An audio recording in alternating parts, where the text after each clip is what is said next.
Dear God, kayo po ang pinaka-understanding and pinaka-powerful. Kami po ay nagpapasalamat sa buhay pong binigay niyo po sa amin. Ngayon po ay nagsasama-sama ang mga taong different ang religions. Pero po sincerely po kami nagdadasal upang kami po ay maging united para makuha po namin ang aming goal. Gawin mo po kaming instrument ng love, light, and peace. Gabayan niyo po kami para po masundan namin ang inyong daan sa isang peaceful community at maging source ng happiness and hope sa isa't isa. Wish ko lang po maging nice ang place na ito sa lahat ng tao. Sa inyong kalooban at paggabay, sana po maging tulong ang activity na ito para mag-benefit ng marami. Gawin mo pong ligtas at malayo sa anumang sakit ang bawat isa sa amin. Kasi po scary po ang pandemic. Marami pong salamat, God, at mahal po namin kayo. Amen.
sa iyong pagtutunguhan. Pangat na inaasam, di mapipigil ni numan.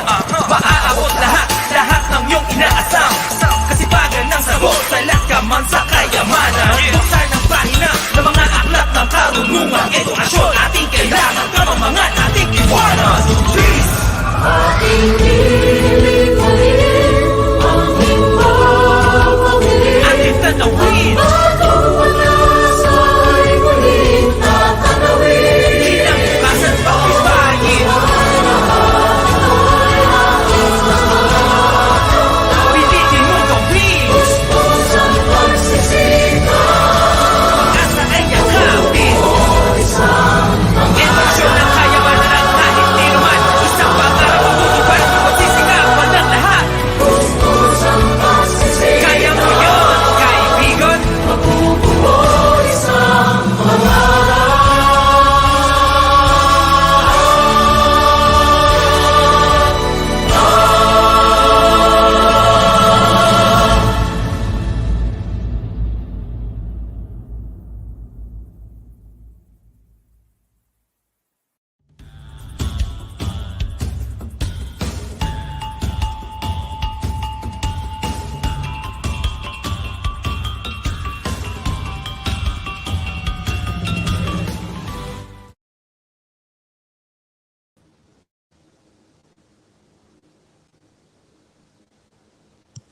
Mabuhay! Good morning, everyone. I hope everyone's doing good today. I hope you're all healthy, happy, and safe. It's a beautiful day for you, beautiful teachers, to learn about radio broadcasting. And this is not only for DepEd TV teacher broadcasters, as we are streaming live on the Facebook page and YouTube channel of the DepEd EdTech Unit. So it's open for all the teachers all over the Philippines. Make sure you like, comment, and share so that more teachers can join us today. Don't forget to use our hashtag, Lessons on Air. I know we are all excited for this 4-day training workshop on School on Broadcast, Lessons on Air, brought to us by the Office of the Undersecretary for Administration through the Information and Communications Technology Service, Educational Technology Unit. My name is Teacher Pao Yaptanco, teacher broadcaster from Potrero National High School, SDO Malabon, and I will be facilitating today's program. Now, to formally welcome us to today's webinar, let me call on our beloved Director of the ICTS, Director Abram YC Abanil, for his opening remarks.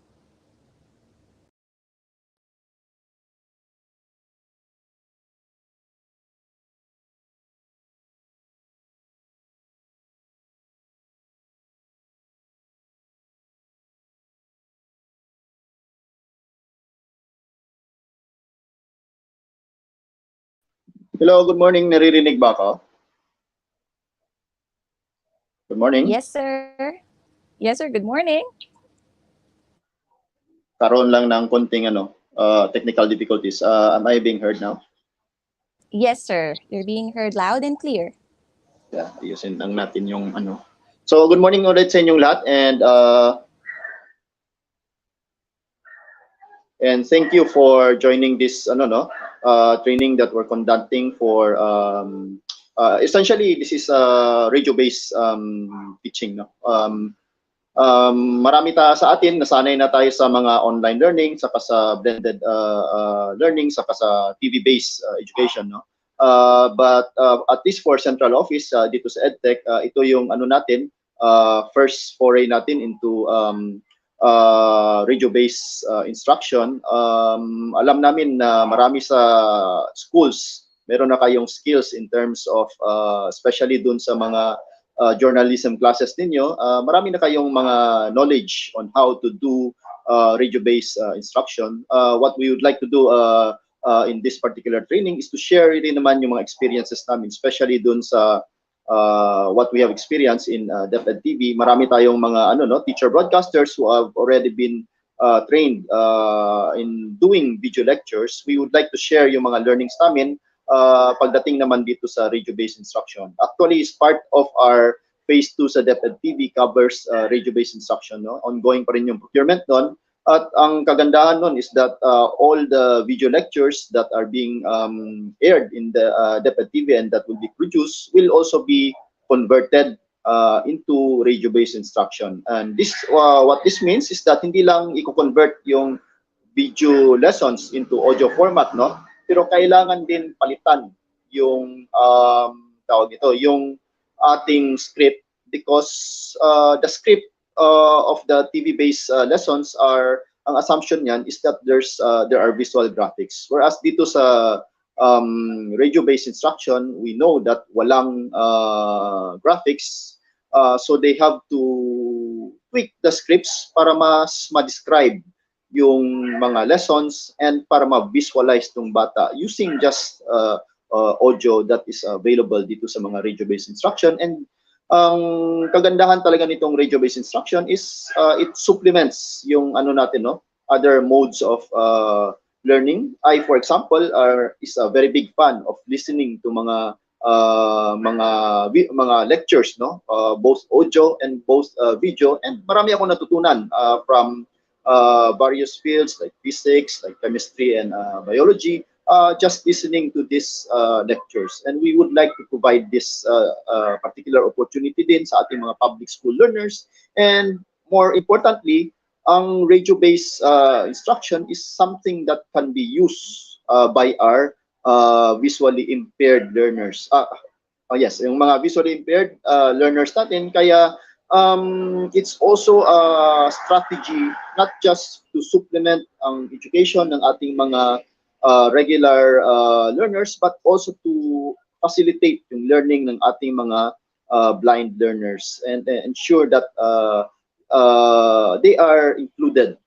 They have the same opportunities in terms of education sa ating mga regular learners. So we know that there is a lot of expertise out there in the schools with regards to radio-based instruction. We would like to touch base with you para ma-share natin yung ating iba't ibang mga kaalaman. Lahat tayo ay are actually kinakapa natin kung paano ma-deliver yung education in this kind of setting, no? So we would like to work with you so that we can further improve our respective skills, and then we can scale up at the central office para ma-facilitate namin yung sharing of knowledge to the other schools, to the other teachers in our country with regards to this new skills, new ways of teaching using technology. Especially in this very trying condition. So magandang araw ulit sa inyo lahat, and we hope that you will learn a lot from this training workshop that we are conducting today.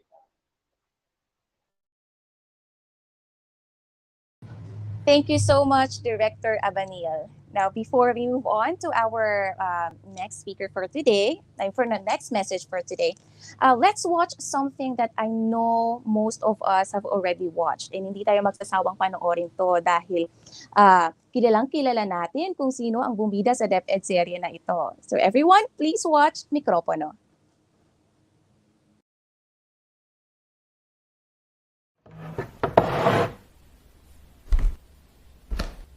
Ako si Pambing Nueva na babalita. Anak, sundin mo kung ano ang nilalaman ng puso mo. Thank you, Tay!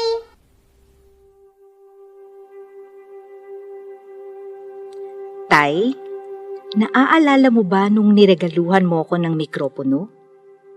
Ang sabi mo sa akin, susuportahan mo ko kahit anong gusto ko. Ang lagi mo pang ang bilin? Anak, sundin mo kung anong nilalaman ng puso mo. Ganda talaga. Lagi mo ring pinapaalala na ako ang pinakamaganda. Mas maganda pa sa mga crush mong artista sa TV. Alam mo ba, Tay? Pinaniwalaan ko yun. Ako, si Pam Villanueva, nagbabalita. Hindi mo naman kasi sinabing mahilig ka sa mga palabas na comedy? Yan tuloy. Umasa ako masyado. Hindi ko inakalang iba pala ang pamantayan ng mundo. Hindi ko napaghandaan ang sakit ng mga salita mula sa tao. Ganun pa man, hindi ko kinalimutan ang bilin mo. Tay, ngayong araw, maglalakas loob ulit akong sundin ang laman ng puso ko. Ngayong araw, tutuparin ko ang pangarap nating dalawa.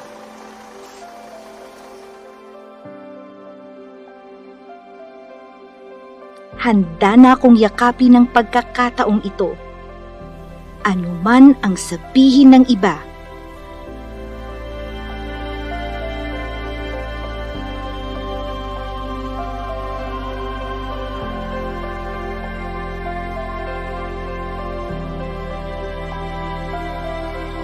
Good morning, everyone. It's going to be a long and hard journey. There will be a lot of sweat and a lot of tears. I expect a lot from you. But in the end, when you become teacher broadcasters, it'll all be worth it. Are you ready? Yes!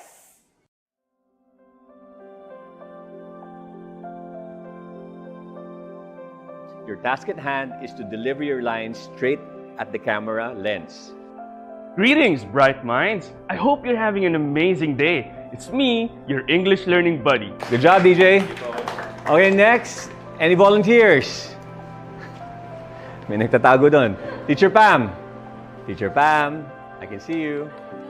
Sa pagkakataong ito, babaliin ko ang pamantayan ng mundo. Magandang wika at maalab na panitikan sa ating lahat, grade 10. Narito kayo ngayon sa classroom ni Miss Pam, ang mamatanong na kahit sa camera laging umaanggulo.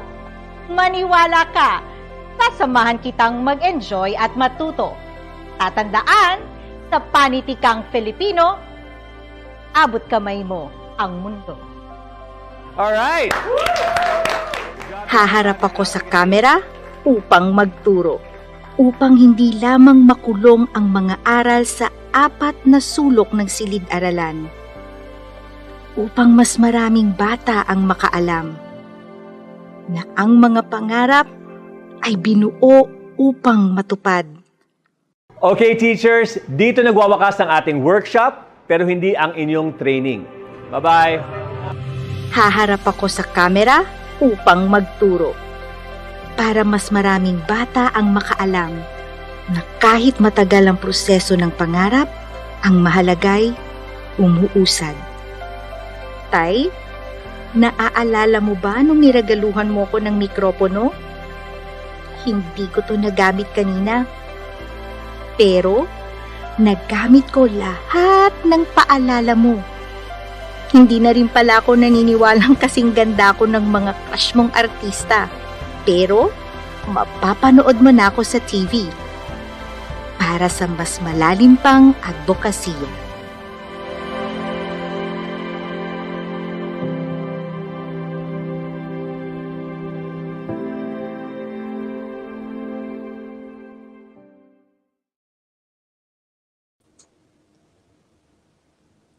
Diba, ang ganda ng bida sa DepEd serye na yon. Mas maganda yan sa personal.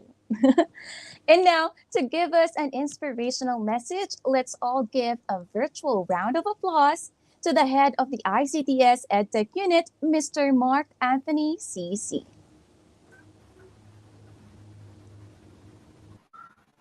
Good morning, Sir Mark. Good morning. Hello po. At sa lahat ng ating mga teachers na nanonood,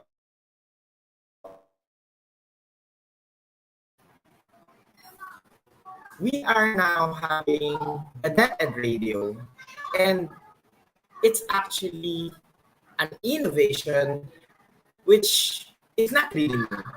Ito po ay ginagawa na noon pa man. However, when we talk about the pandemic situation, it boosts the confidence of many of our teachers to develop our own respective resources na masasabi nating full, doable, and achievable. Sa ating pong gagawin po ngayon na pagsasanay about school broadcasting, importante po ito na matutuhan natin yung pedagogical aspect, how to make a good script intensified lines that will have a big impact to our learners. Ating pong tatandaan na ang pakikinig ay isang bahagi po ng pagkatuto sa ating mga mag-aaral, but there is something that should be given to them, yung gem tinatawag, dahil sa pakikinig, meron tayong matutuhan. Just like Dahil mentioned, when you talk, you are only repeating what you already know. But if you listen, you may learn something new. And when we learn something from our teachers who are delivering through this radio broadcast, mapupukaw sa puso at isipan ng ating mga mag-aaral yung values na dapat ay ibigay natin sa paraan ng pagtuturo. Hindi lang basta binabasa ang script o hindi lamang basta binibigay kung ano ang konseptong ito, ngunit ipinapakita ang lalim ng pag-aaral kung bakit importante na maituloy ang pagkatuto anuman ang medium na ating ginagamit. Yan man ay mapa-television, online, at ngayon ay nasa radio. We can avoid the fact that we still have a lot of areas in our country that doesn't have a good internet connection. Pwedeng wala ring signal. Pero sa pamamagitan ng mga radyo na masasabi natin nag-level up, may mga radyo na po ngayon na, gaya nito, meron po ako, may USB. Ibig sabihin nun, nag-enhance na rin ang technology ng mga radio. If our teachers can develop this kind of resources, the thumb drive itself is a powerful tool para maabot. Maliban doon, ang mga radyo, kung sakaling walang internet, pwede naman po na solar ang format. Na kung saan, sa pamamagitan ng solar energy sa mga radyong ito, maaabot pa rin sila ng teknolohiya. Hindi talaga question kung ano na ang dapat na ma-deliver. Ang tanong dito ay, paano natin itatawid yung pagkatuto gamit ang mga available resources and technology? Because at the end of the day, the power lies with the teachers. How we create our script, how we are going to augment instruction, makita man natin ng personal ang mga bata o kung tayo man ay kanilang mapapakinggan. At the end of the day, ang ating masasabi ay we work hard from it, we work hard on it, and we are heroes in our own respective ways. This is your good legacy for the Philippines. Sana po ay marami tayong matutuhan sa ating pagsasama-sama dito sa School on Broadcast. I welcome all of you in our activity. Maraming salamat po. Thank you for continuously inspiring us, Sir Mark. Everything you said is duly noted. Okay, now before we move on to the next message, let's watch another DepEd serye. I know napanood nyo na rin to, pero again, hindi tayo magsasawang panoorin ito dahil lahat tayo merong first love. Please watch this.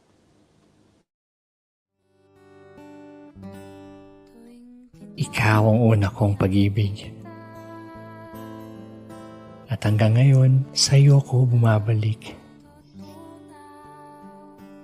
Ikaw ang pumupuno sa puso ko't isip.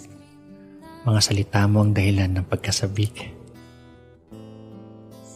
Nananabik, bumabalik. Ang mga alaala simula pagkabata, pinapaalala mo sa akin sa ina at ang mga kwentong pinagsaluhan naming dalawa. Nananabik, bumabalik.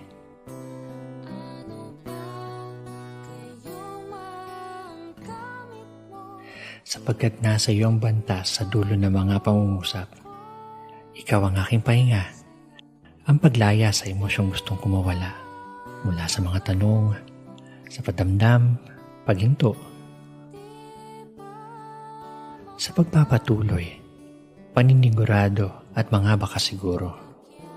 Kaya sa pagkakataong ito, gusto kitang yakapin muli.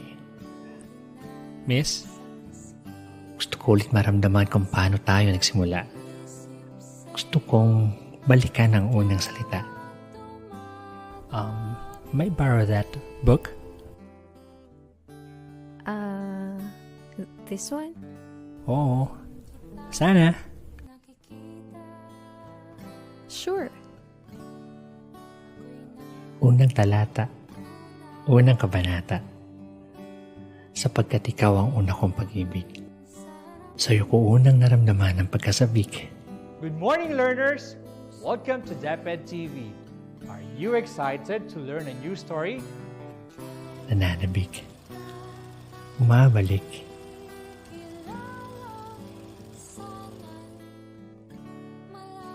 Ikaw ang una kong pag-ibig. Malapit na.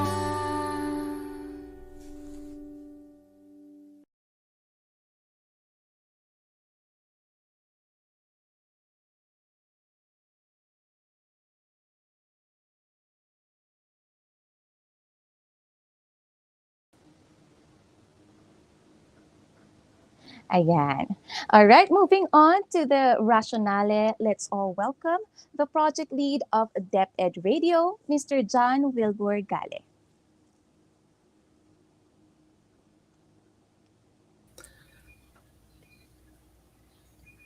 All right. Good morning, good morning, good morning, good morning, Miss Good Pawi. morning. Good morning, sir. Ayan.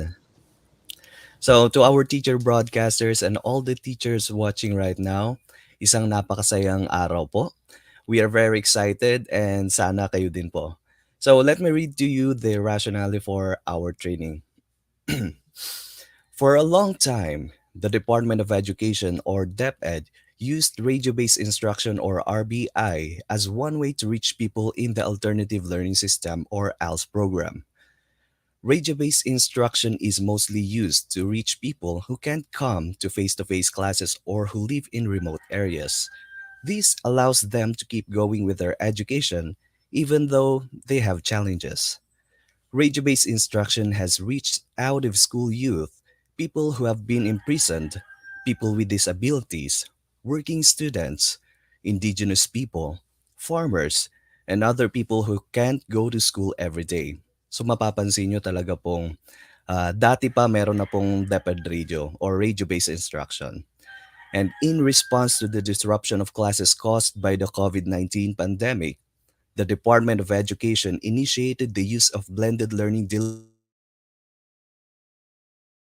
delivery in DepEd Order Number 12, Section 2020, titled Adoption of the Basic Education Learning Continuity Plan for the School Year 2020 to 2021 in the context of the COVID-19 public health emergency. In fiscal year 2020 to 2021, DepEd TV produced successful television episodes under the supervision of the Office of the Undersecretary for Administration, Information and Communications Technology Service or OUA ICTS, in collaboration with the Office of the Undersecretary for Curriculum and Instruction or OUCI. The episodes are broadcast on national television and on the Department of Education's social media pages. These television episodes are also accessible via the DepEd Commons. Thus, the DepEd TV has an organizational structure that spans planning, production, quality assurance, and broadcasting, as well as monitoring, evaluation, and research. In response to the challenge of limited access to learning modalities, the Department of Education has included radio as a modality in blended learning framework to reach learners who have limited or no access to more popular online and television-based lessons. Historically, radio has been used to disseminate information, and families in areas without electricity maintain battery-operated AM or FM transistor radios and other modes of radio broadcasting. Currently, the DepEd radio makes use of pre-existing local AM or FM radio stations in all regions of the Philippines.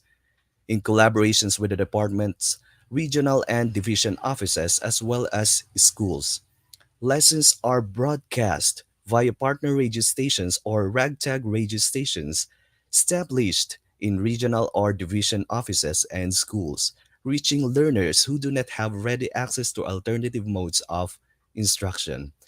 The OUA ICTS, in collaboration with the OUCI, shall establish the CO organization structure for DepEd Radio, encompassing planning, production, quality assurance, and broadcasting, as well as monitoring, evaluation, and research.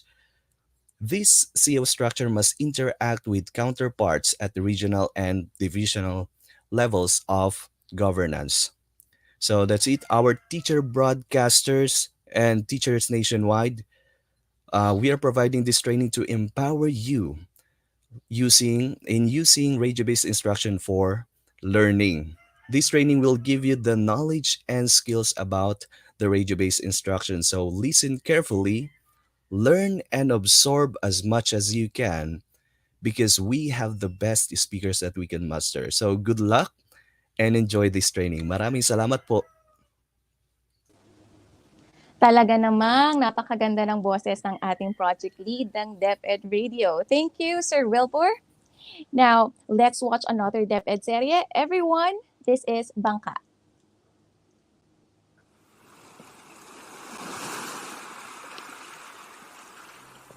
Kabisado niya kung paano ilarawan ng dagat. Kulay asul, malalim, malawak. Kinasasabikan niya ang pag-ahon ng tubig alat sa dalampasigan. Kinamamanghaan ang paglubog ng araw sa hangganan. Paghinga ang dulot sa kanya ng kalmadong karagatan. Para siyang hinihele sa musikang gawa ng mga alon.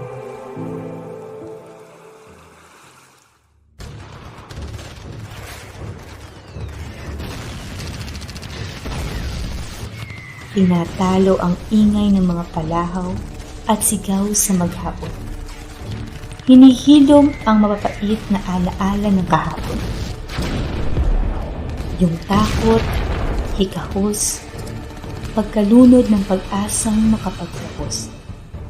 Hanggang sa humupa ang mga pangamba.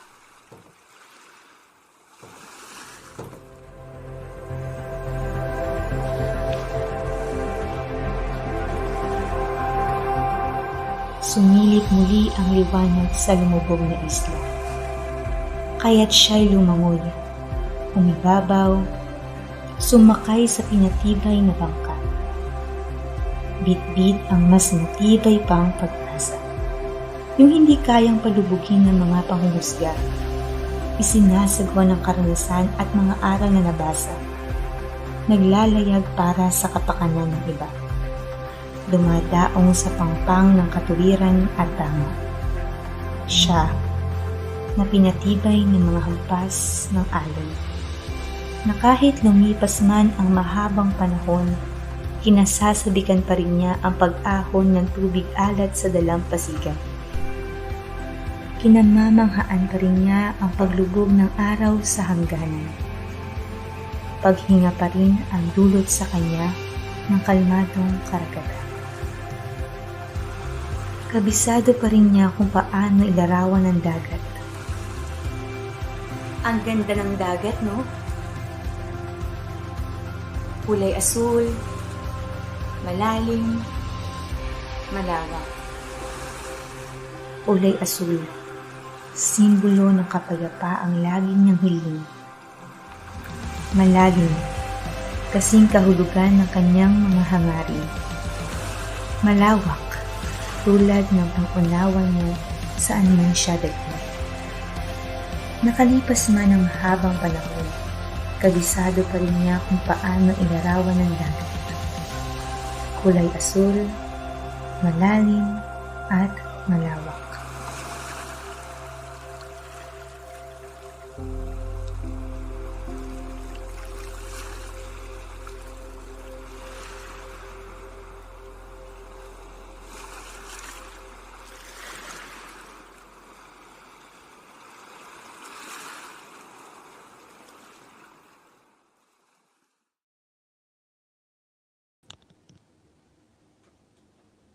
That was very heartwarming.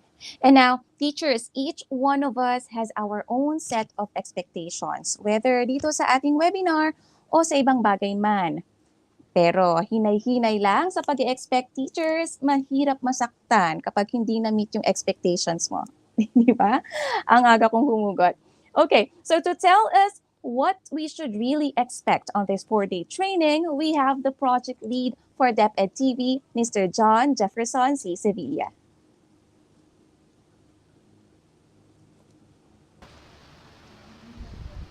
Good morning, Sir Jeff. Thank you very much, Ma'am Pawi, and thank you for doing this. And I'm going to share our expectation to our teacher broadcasters and of course to our participants. It is indeed a great morning, everyone. Together with Director Abram Y.C. Abanil, Director 4 of DepEd ICTS, Mr. Mark Anthony C.C., Head of the ICTS Educational Technology Unit, and Mr. Salvador E. Manansala I, the team lead of the broadcast media and streaming team, we welcome our beloved DepEd TV teacher broadcasters, regional directors, SEO administrators, and of course, our hard-working teachers all over the country to this training workshop. Our team would be expecting your full cooperation and active participation as we witness top-caliber speakers which will enable you to innovate your video lessons, of course, for the benefit of our learners. As we utilize the use of radio, we are hoping that we will be able to reach their needs, ensuring that quality education is accessible, most especially for those who have special needs. To our participants, take a selfie, and remember to always nourish your skills and share your learnings. To our dear teacher broadcasters, we are excited to listen to your lessons now in radio-based instruction format.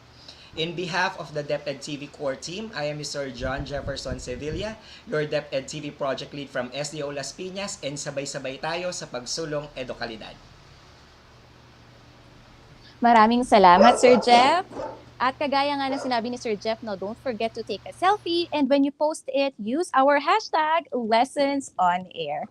All right, before we move to the last message for today, let's watch this infomercial from DepEd.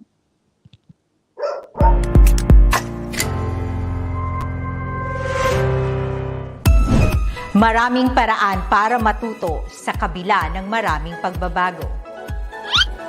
Oops! Oo! Kami nga! Ang inyong mga teachers sa telebisyon, mas madalas nyo nang mapanonood at makakasama. Mas mahabang oras at maraming araw. Lunes hanggang Sabado mula alas 7 ng umaga hanggang alas 7 ng gabi. Dahil sa DepEd TV, magagawa nating ipagpatuloy ang pag-aaral kahit wala tayo sa loob ng paaralan. Manood lang sa inyong telebisyon o buksan ang inyong mga laptops, tablet o cellphone para mapanood ang mga video lessons na nagmula sa most essential learning competencies na ginagamit rin sa lahat ng paaralan sa buong bansa. Tumutok sa ating mga lesson mula kinder, elementary, junior high school, senior high school at ALS na naka-video episodes na. Lipat na sa IBC 13, GMA Affordabox Channel 7 at Solar Learning Channel. Kung hindi makahabol sa live broadcast, aba naman! Subscribe na sa official YouTube channel ng DepEd TV at bisitahin ang DepEd Commons, DepEd TV official Google site para makapanood ng mga video episodes sa inyong mga cellphones, tablets, laptops o personal computers. Learning is a continuous process, and the Department of Education will continue to innovate teaching to make learning accessible to every Filipino. Kaya naman mapapanood mo na rin ang bawat video lesson na mayroon ng Filipino Sign Language at may salin sa iba't ibang dialekto. Ito ay dahil gusto namin na lubos na maunawaan ng lahat ang bawat aralin. Tunay nga na hindi tumitigil ang kagawaran ng edukasyon sa pagbibigay ng mga dekalidad na video lessons, kaya naman nakatanggap tayo ng iba't ibang pagkilala mula sa Mobiles for Education Alliance bilang EdTech Policymaker Champion. Honorable mention under the Crisis and Conflict Response category at Grand Prize for Outstanding Thematic Presentation mula sa Cygnus Asia TV Conference. Kaya para sa mga pag-asa ng ating bayan, ipagpatuloy natin ang pagtataguyod sa pagkatuto ng bawat kabataang Pilipino. Ang komunidad at mga magulang ang kaagapay At ang DepEd TV ay gabay at tulay para sa edukasyong kailanman ay di tatamlay. Kaya ano pang hinihintay ninyo? Kunin na ang self-learning modules, papel at panulat, ballpen man o lapis yan. Dahil sama-sama tayong matututo habang nag-e-enjoy. Para sa bata, Para sa guro, Para sa bayan. sulong edukalidad. At ito ang DepEd TV.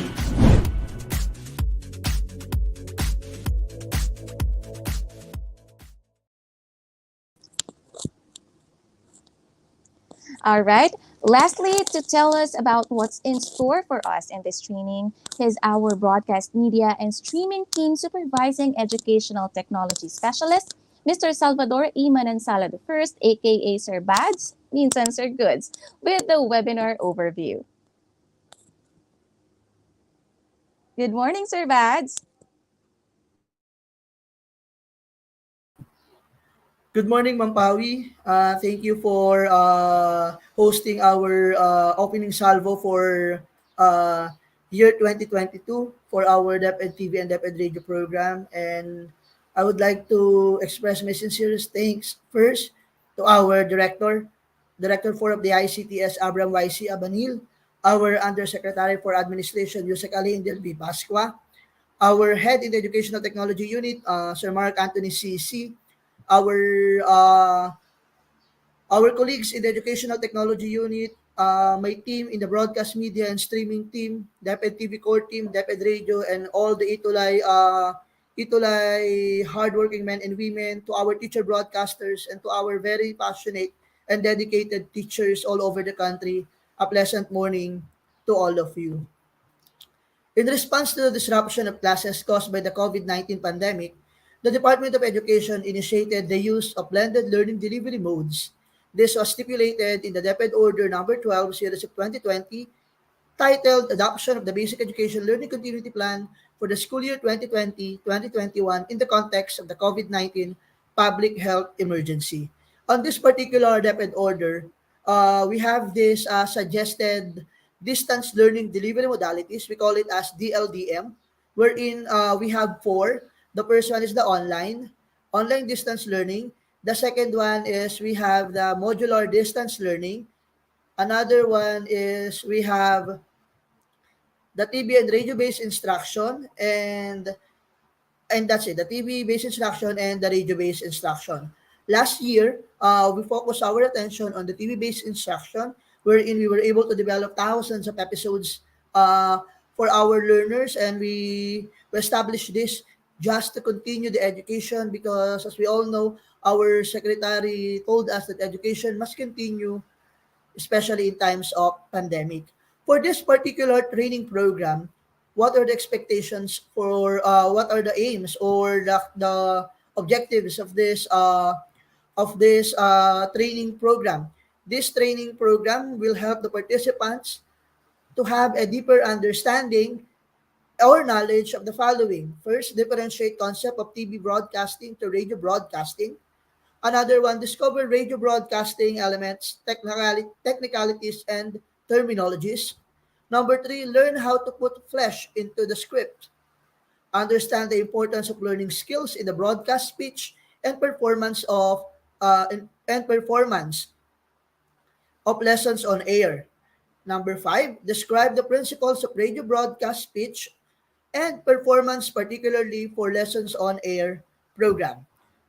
Number six, create a sample lessons on air script and broadcast program. This is intended for our teacher broadcasters, because as we all know, initially we planned this particular training for the teacher broadcasters, but once we posted the announcement to our social networking site, maraming nagtanong, are we allowed to join this? Are you going to open this particular training program? Because this is very interesting. And on our end, sabi ko nga, nakikinig kami, and we open this to all, and let's always be reminded na inopen siya sa all, but you are not required. It is not required. It's not compulsory. It is on a voluntary basis. And the last one is to realize the importance of one's role in lessons on air program. So now, this afternoon, this 4-day training workshop will help us to understand everything about radio broadcasting. And to be able for us to get more knowledge about this, we invited a very esteemed and established personality when we talk about school broadcasting or radio-based instructions. Today, we'll be having a discussion about radio broadcasting, a glimpse and a gist. This will be discussed by an anchor at DZUP 1602 Balita, assistant program director and host, and a program coordinator at University of Caloocan City. We also have a speaker who will discuss the radio broadcasting in the new normal. He is a public school district supervisor in my home division, SDO Mandaluyong, division in charge of journalism, focal person for broadcast instruction program for SDO Mandaluyong, and editor-in-chief Talamitam, and Talamitam Online. And this particular speaker this afternoon, talagang napaka-established at humakot na ng napakaraming award when we talk about journalism. For day 2, our speaker will discuss Dear All, Love Teacher, lesson on air for remote teaching and learning. And this will be discussed by a kindergarten teacher, a national DepEd TV teacher broadcaster, an Alpabasa online host, an Adarna House professional storyteller, and a scholar of Certified Voice Artist Program. Nasa day 2 pa lang tayo, pabigat na ng mga speakers natin. Day 2, we will also have Your Voice, Boost, Boon, the speech performance for recording a lesson on the air program. And this particular speaker is a dubbing director of ABS-CBN and the voice behind San Goku, Jumong, Mickey Mouse, and many, many more. Talagang ang puhunan kasi natin sa radio base ay boses. Kaya ang training natin will focus on more on voice and script writing for radio base. And for our last day, we'll be having Let Me Listen to What Is Written, Principles of Radio Script Writing, and the basic radio script format. This will be discussed by our educational technology specialist, member of DepEd TV core team, a national DepEd TV teacher broadcaster, a vice president for Caloocan Secondary School Paper Advisors Association, school paper advisor, and TV and radio script and broadcast trainer.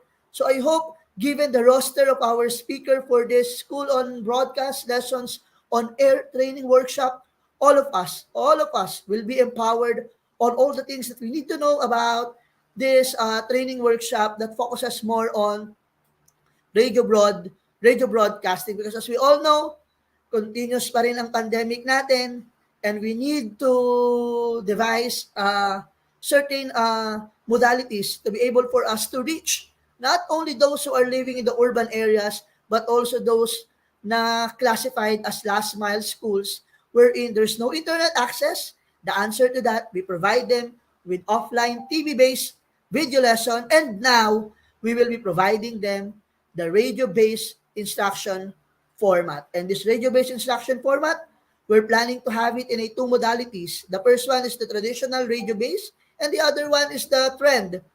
Yung trend this 2022, and ito yung nagsimula ng pandemic, which is the podcasting.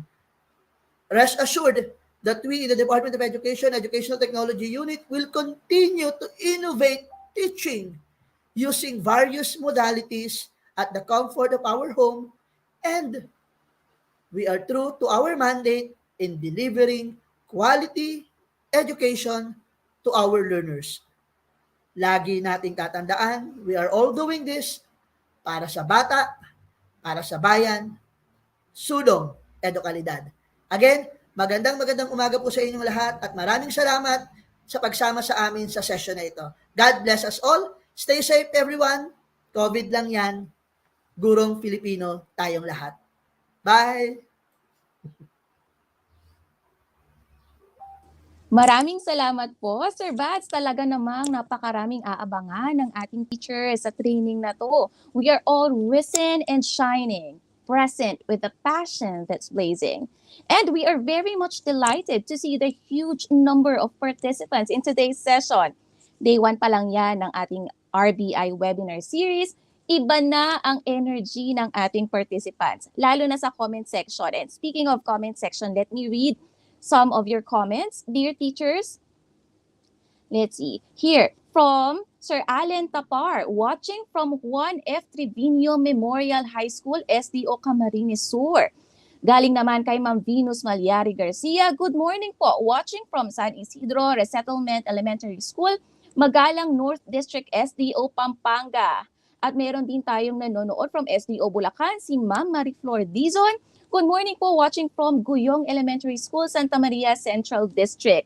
At syempre, meron din tayong nanonood from Bagong Silang High School, especially yung ESP at Filipino department nila under Miss Mirna Pacheco with the efficient principal, Dr. Marisa B. Feliciano. And also, sa lahat ng nasa SDO Caloocan, under the leadership of Dr. Nerissa Losaria, their superintendent, magandang umaga po sa inyong lahat. Okay? And thank you so much po for being with us this morning, dear teachers from different parts of the country. And with that, we are inviting everyone to please feel free to share your screenshots or selfie, nakasama ako, as proof of your presence on today's venture. And of course, use our hashtag Lessons on Air Day 1. Okay? Don't forget ha, kailangan maganda ako sa screenshot nyo, dear teachers. Okay, before we move on to the next part of the program, I know all of us are all excited to meet our speakers and learn from them. Okay, but let me first introduce our speaker. Ano ba ang kanyang achievement? Sino ba itong magiging speaker natin? Siya ba ay talagang qualified? I think so. Sobrang qualified niya. He is an advocate and resource speaker of voter education, media and information literacy, and broadcast journalism. He took up a bachelor's degree in broadcast communication at Polytechnic University of the Philippines. He earned units and a Master of Arts in Media Studies at the University of the Philippines, Diliman. He started his journey in the media industry as a youth reporter of Kabataan News Network of Probe Media Foundation Incorporated, hosted by Atom Araulio, which was aired in ABC5, ABS-CBN, and University TV. He was also the radio host of Kabataan on Air in DWDD Katropa Radio, Voice of the Youth, and School of Life in Radio Inquirer. He also worked as head researcher and segment producer of different TV programs of news and information of the TV5 network. Currently, he is a scholar at Rahamangala University of Technology, Thanyaburi in Thailand with Master of Education in Educational Technology and Communication Program.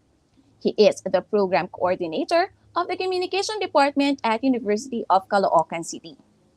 He is also the anchor of DZUP Balita, host of UP Atinto, and assistant program director of DZUP 1602 KHZ of the College of Mass Communication, University of the Philippines, Diliman. To talk about radio broadcasting, a glimpse and the gist, let's all welcome Mr. Ryan Malandog. Good morning, sir. Isang mapagpalayang umaga sa bawat isa. Good morning. So, ready na ba? Okay, so I'm really ready for today, no? So maraming salamat sa pagpapaunlak na maging bahagi ng ating workshop, no? So maraming salamat din sa introduction. So allow me to share first my slide. Yun, basically, it's about an introduction about radio broadcasting, no? So, ano nga ba ang radyo, no? So, dahil of course, isa sa mga traditional media ang radyo, no? So, until now nandito pa rin despite of having digital media, no, na patok na patok sa mga kabataan ngayon. Pero still they are surviving. Or it is surviving. No, nandiyan pa rin yung radyo. So, for a while, mataas ata yung file ko, hindi ma-share. No, so yung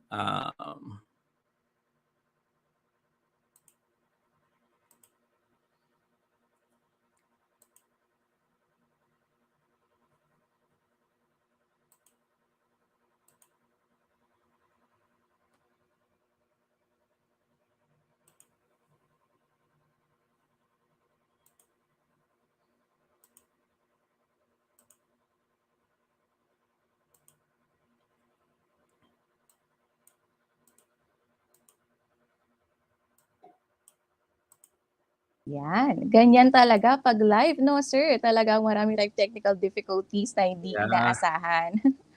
Kamusta po ba kayo ngayong araw, sir? Okay naman. Nasa bahay lang. No, kasi ang DZUP ay naka-share na ba ako? Hindi pa rin, no? Hindi pa po, sir.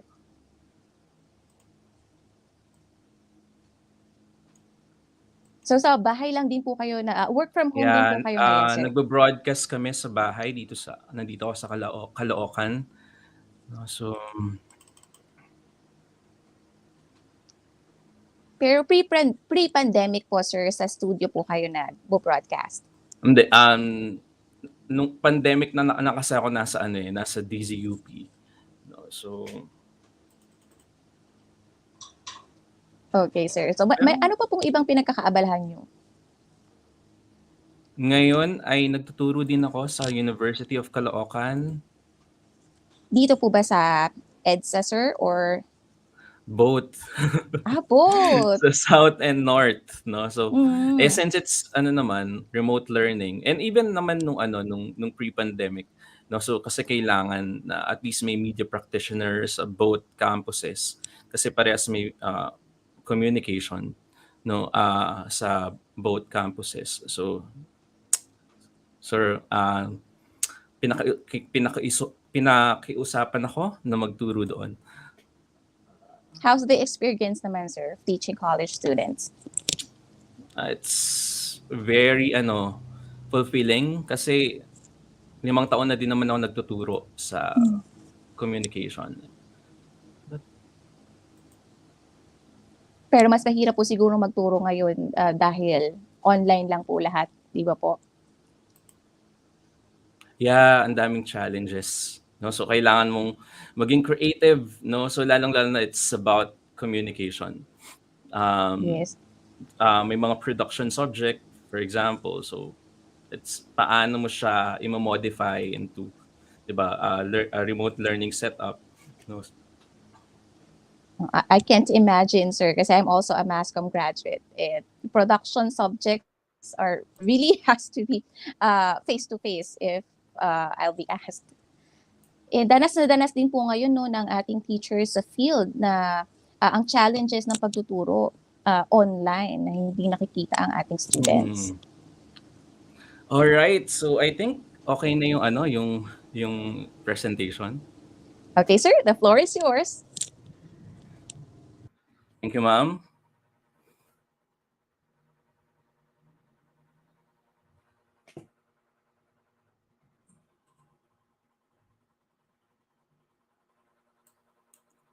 Ayan, pasensya na po.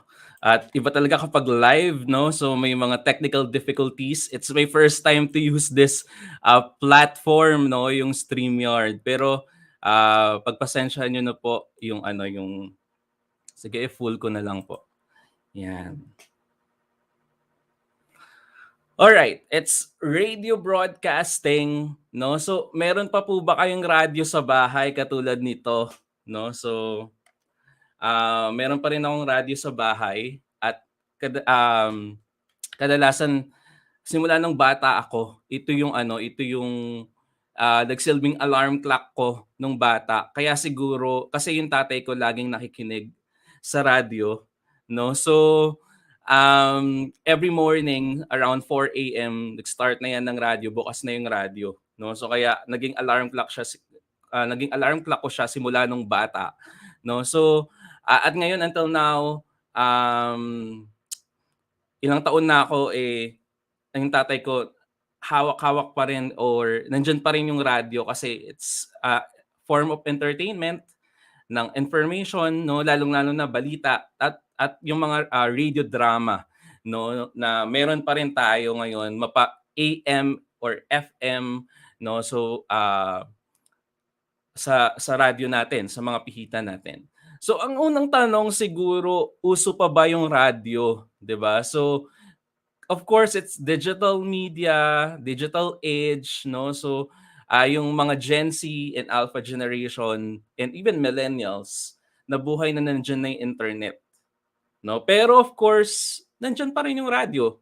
Marahil nabawasan lang yung bilang ng mga nakikinig, no, or at yung numbers of yung physical radio, pero still they are surviving, right?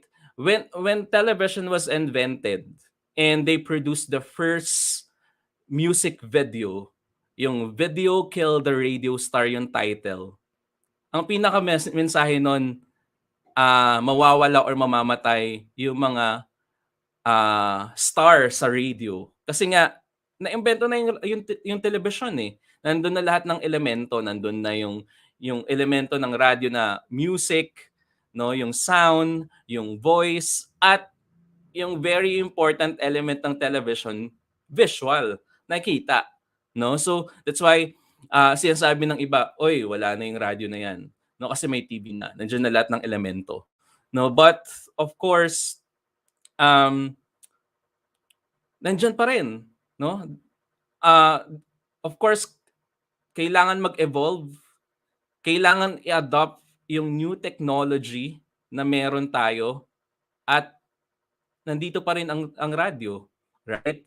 No, nung nagkaroon ng television, nagkaroon ng teleradyo, no? So dati hindi nakita yung mga anchors, yung mga DJ na mystery, but because of the new technology, no, from television to digital media to social media, no, so nag-evolve ang radio.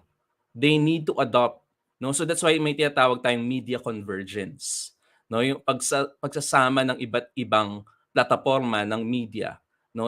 That's why meron tayong teleradyo, meron tayong podcast, meron tayong even sa Twitter Spaces, if you're familiar, it's an audio discussion ng mga kabataan, no. So wherein they can discuss different topics online, no, na if these people are not into video, no, so they can go to that platform na boses lang, no. So hindi nakita yung mukha nila, no. So siguro simulan ko dito with the quotation or from line ng station manager namin sa DZUP 1602.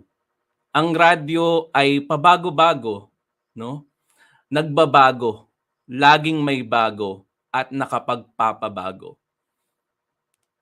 Yung evolusyon ng radyo, simula ng may imbento siya, napakalayo na, no? So from physical radio to now na nasa online streaming din. Even us sa DZUP, hindi na lang sa radyo na pakikinggan. We have, ang unit namin hindi na lang for production, no. So meron kaming online team, meron kaming online team na nag-manage ng website namin wherein merong online streaming pwedeng mapakinggan ng tao. Meron ding Facebook page. No, aside from us na nasa terrestrial radio, na nasa production and programming, may iba't ibang platforms. And even yung program na hino-host ko, hindi na lang boses, no? So it's because of social media and digital media. Nakikita na rin kami. Meron kaming Facebook Live, no? Yung mga programs na UP atin to.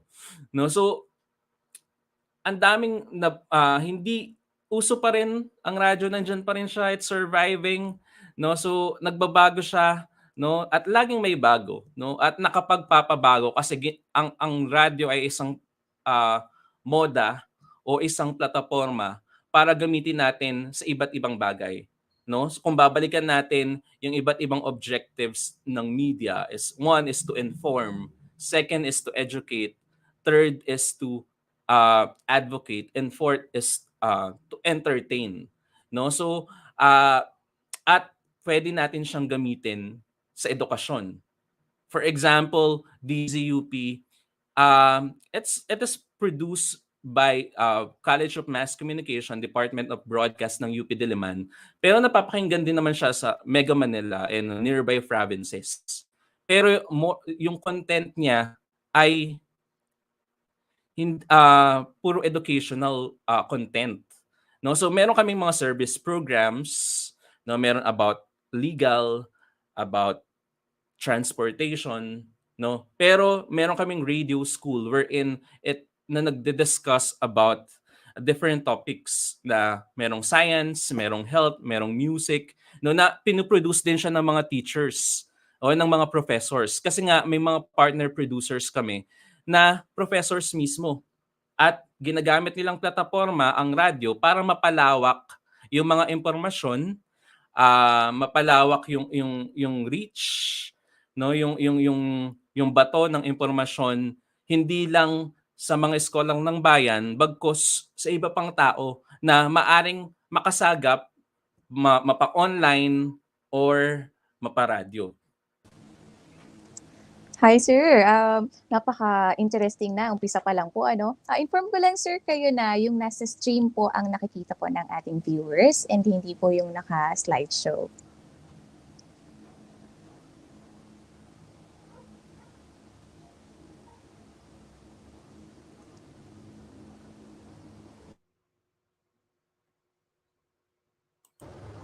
Ayan po.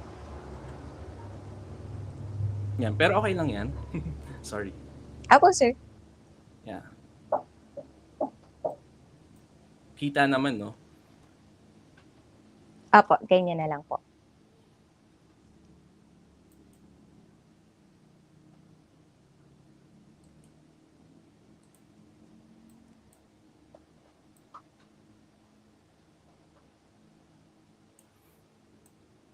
Ayan, sir. Okay.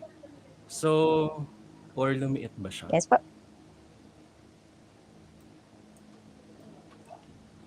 Parang mas okay po yung kanina, sir. Ayan po.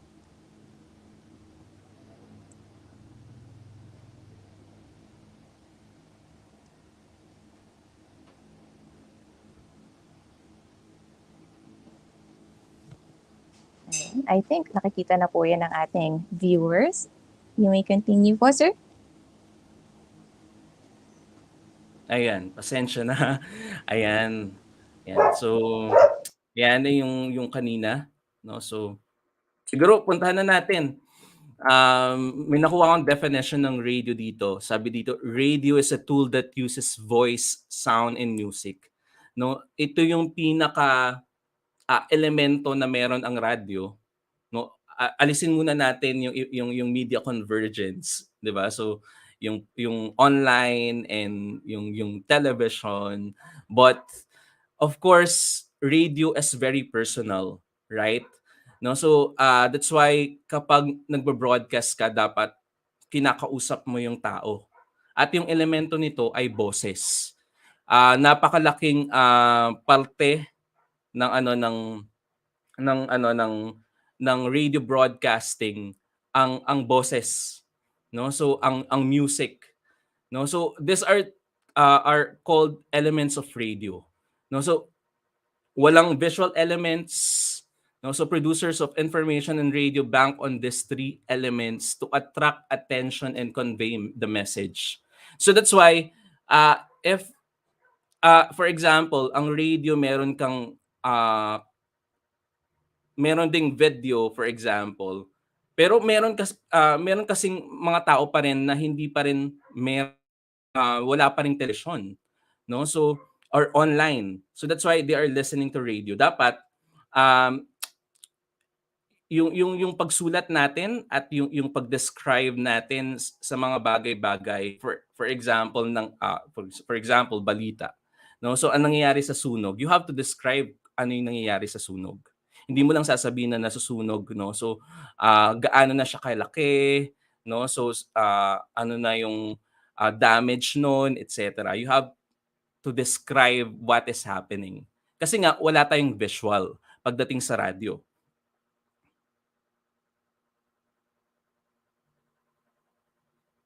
Siguro ano tayo, balikan lang natin yung history of radio, no? So panoorin natin yung itong short video courtesy of DZRH bilang ito yung oldest radio station in the Philippines.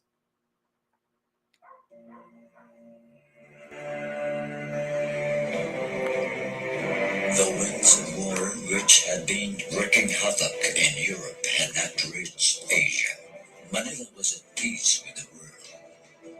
In a little studio on the top of the HE-ECAT building on Skolta, announcer Hal Bowley picked up the microphone and bade Manila good morning. So, on July 15, 1939, that radio station KZRH, the voice of the Philippines, came into being. RH stood for Radio Hikak. KZRH is a commercial radio station. The purpose is to make use of it for the dissemination not only of entertainment, but of information and education. KZRH had grown by leaps and bounds and had become number one. And then the war came, rather unexpectedly by the Philippines, who had remained naive and easy about the political undercurrent among the big powers and had been brainwashed into believing in an Eden forever.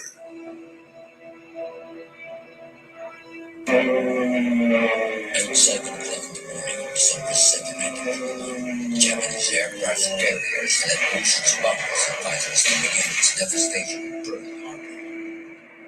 A few hours later, it was the Philippines' turn to be dealt similar blows. Davao, Baguio, Iba, and Clark airfields were rocked by clusters of bombs from planes with red balls, virtually wiping out the United States Air Force in the Far East. We interrupt this program to bring you a December 8, 1941, U.S. President Franklin Delano Roosevelt declared war against Japan. It was World War II. Yesterday, December 7th, 1941. During the air raids on Manila in the second week of December 1941, KZRH was completely sealed or blacked out at night. But broadcasting continued whenever the sirens wailed. Everybody was down in the basement, which served as a convenient bomb shelter. April 9, 1941, from the island of Cavite, Second Lieutenant Norman Reyes went on the air with his stirring delivery of Bataan as follows. The text was carefully crafted by one of President Manuel L. Quezon's speechwriters, Captain Salvador P. Lopez, and later to be the Secretary of Foreign Affairs.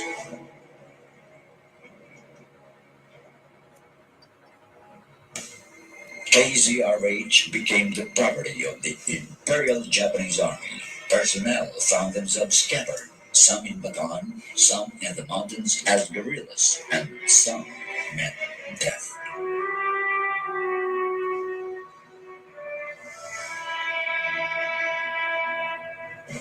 The Japanese who took over KZRH changed the call letters and renamed PIAM for their propaganda use.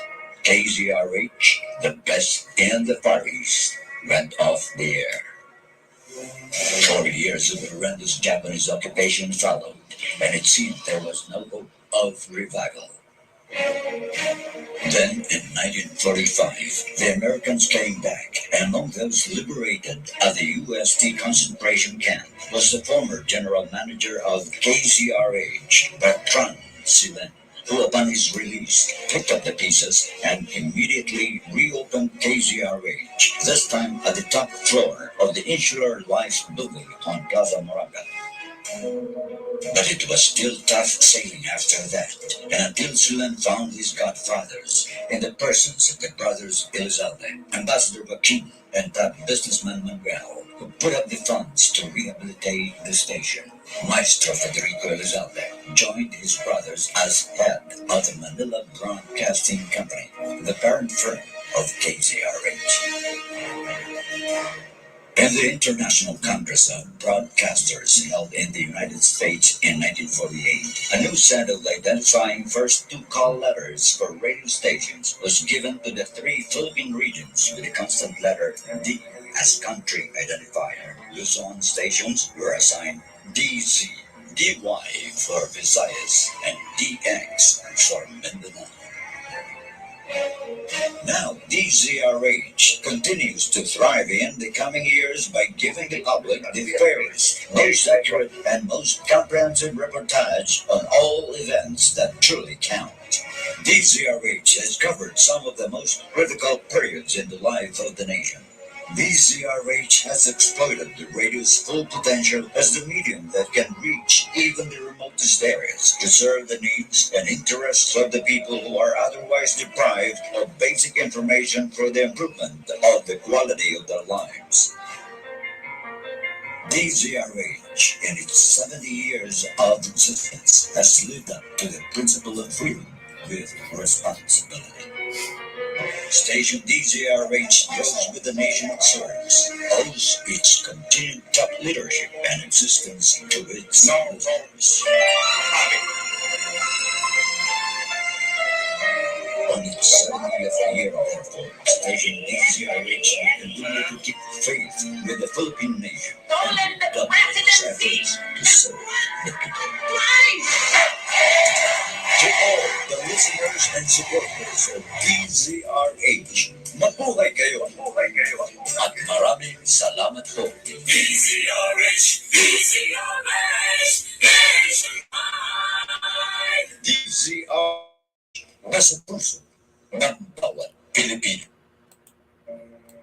Ayan, so pinakita ko lang sa inyo para mabigyan tayo ng idea about the history of radio in the Philippines since DZRH ay yung pinakamatandang radyo sa Pilipinas, no? So at nationwide yung broadcast ng DZRH. It's a good case study kapag dinidiscuss din ang radio broadcasting dahil Americans introduce a radio to us, no? So hanggang tumawid noong Japanese occupation and then until now, no? So na digital age na tayo, no, malaki yung evolution of radio, no? So ang laki ng ng development, no? So from the physical radio to online radio. So bakit ba may AM at FM?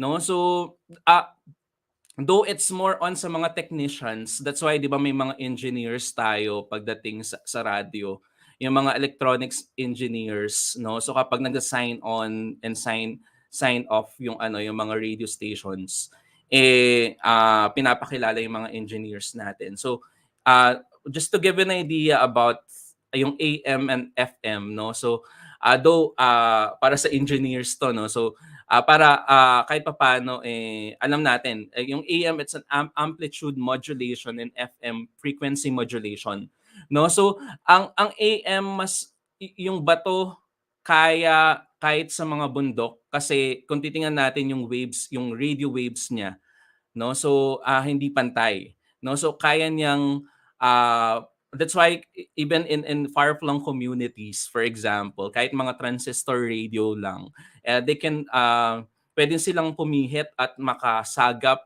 ng mga stasyon, no? So on the other hand, kung tingnan natin iisang isang wave lang yung same yung level ng wave ng frequency ng yung FM, no? So yung frequency modulation, no? So mas stable siya, that's why ang FM ay mas more on music, no? So just para mas mabigyan tayo, bigyan natin yung similarities and differences, no? So yan, amplitude modulation ng AM frequency modulation ang FM.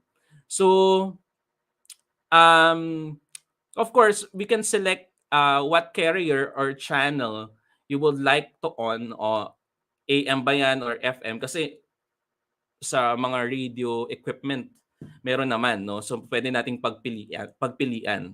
And yung mga KHC na yon, kilohertz, it's a way of of measuring the radio waves na meron ang stasyon, no? So at ito yung yung pinaka para kung paano natin siya pipihitin. Kaya that's why may mga numbers yung physical radio natin.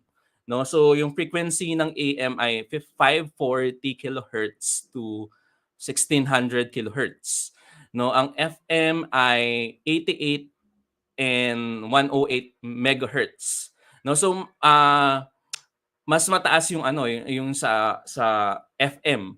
No, so of course ayun nga, both have their own carrier and wave frequency, pero pagdating sa yung AM, it has longer range than FM and is able to travel around different obstacle, mapabundok man yan, no? So pero yung quality naman pagdating sa FM is better.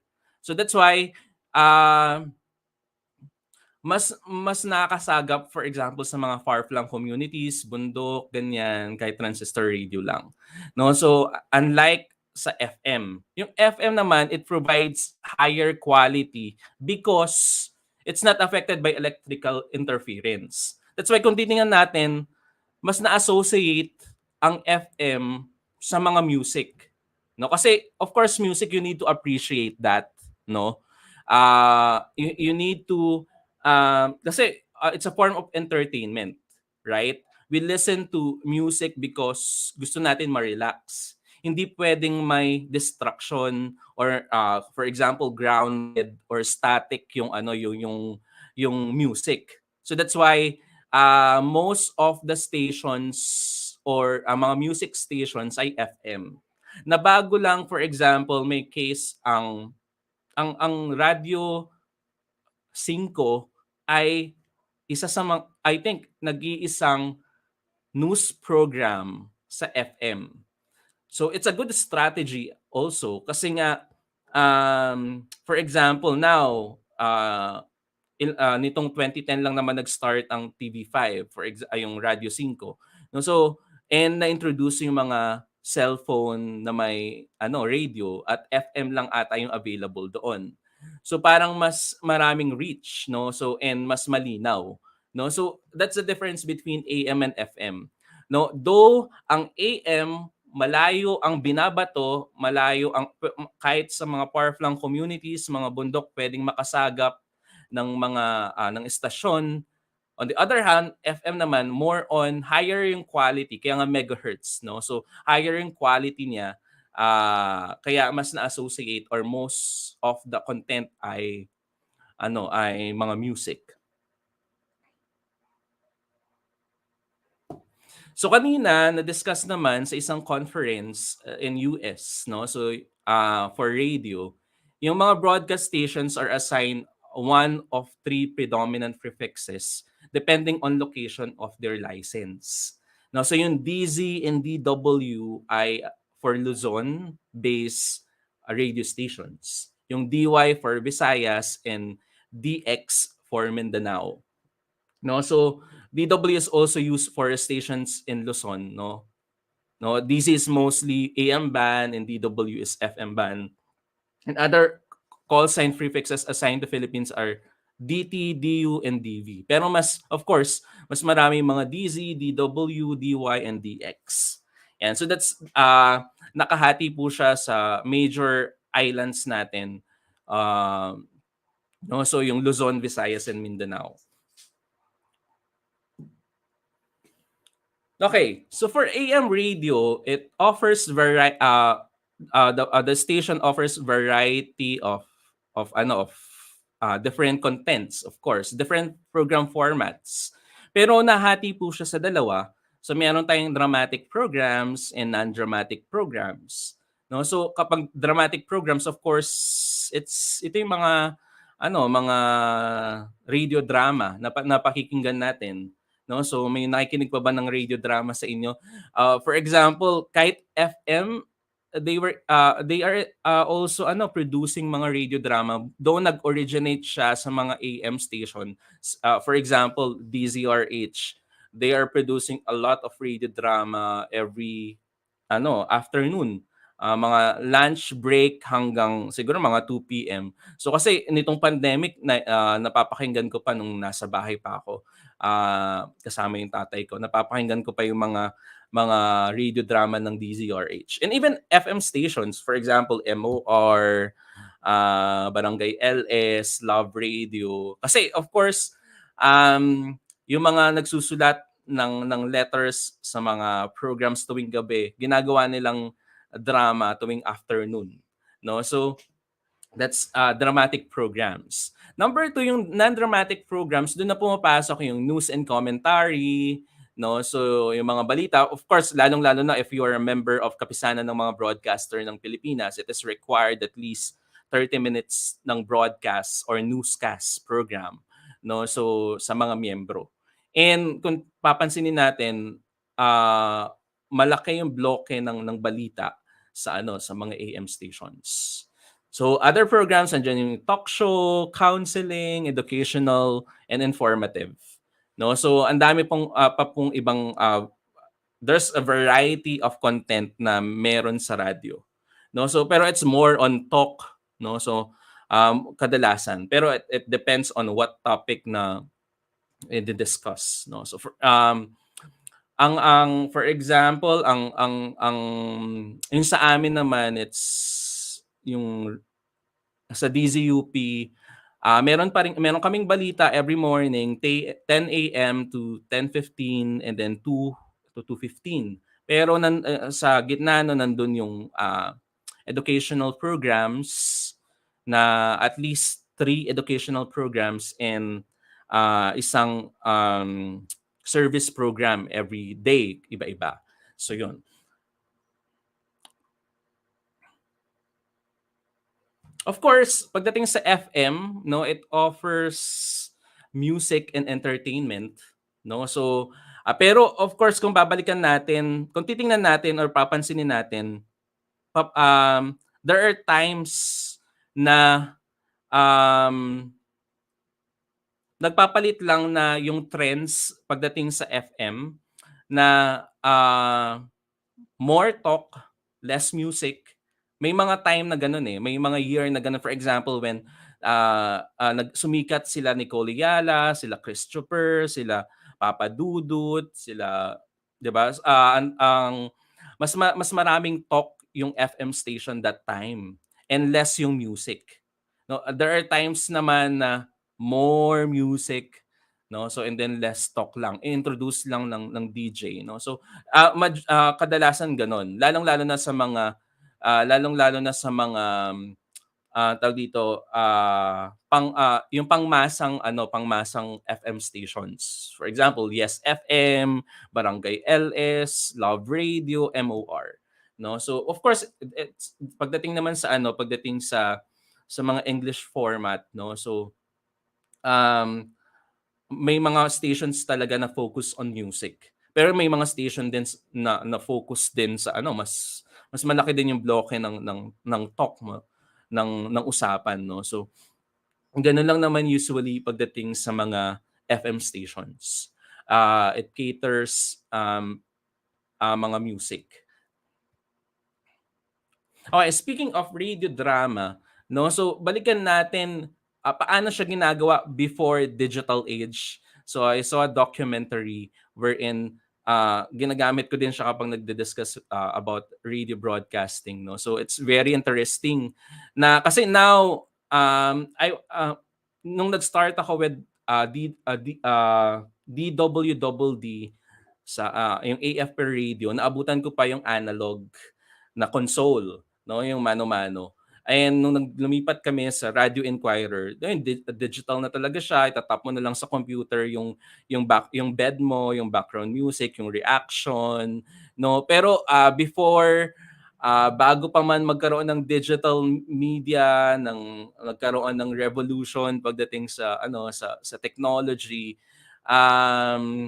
mano-mano yung pag-produce ng mga sound effects ng mga artistang to. Panoorin natin yung video na to. This sense of nostalgia to keep the drama of the radio alive. In a country of more than 7,000 islands, out in the fields and on the roadsides, entertainment can be hard to come by. For some, there's only one choice, the radio. The whole day. I've been listening the whole day. This is my only recreation here.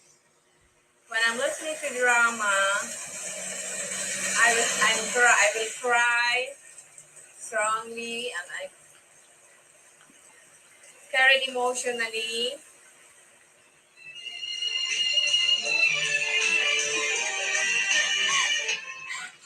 Ay! Naku! Kastigo natin nila ng Along the beach, Ramona cries. A wave has ruined her special sandcastle. Fidel comforts her, saying that after they're married, no matter what the hardships, the home he'll build for her will never crumble. Fidel? But it is not meant to be. Ramona's parents disapprove of Fidel. They push her into marrying another, a man she does not love. Ay, huwag mong intindihin si Fidel. Marami namang nanliligaw sa'yo. It's all dramatic stuff, with a theme that's as old as the radio soap itself. I guess the Filipino people really likes those sub stories, the typical family stories where you respect your elders and you find sweethearts and you have children. Producer Esther Chavez knows a thing or two about the old art. She was the leading lady of the very first Philippine radio soap drama back in 1949. She says rumors of its demise are dead wrong.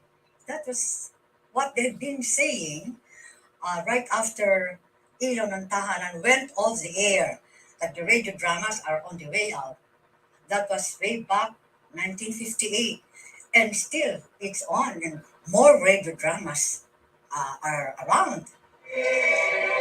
But it is not a happy ending for Ramona, who never marries Fidel and ends up alone. While her tragic tale may sound like fiction, it's actually based on a true story. Love letters sent in by listeners to radio station DZRH are dramatized on the air. A narrator concludes the show with her own opinion, saying that for better or for worse, it was fate. Ramona. For Tia Deli, fate has drawn her to the radio for 60 years.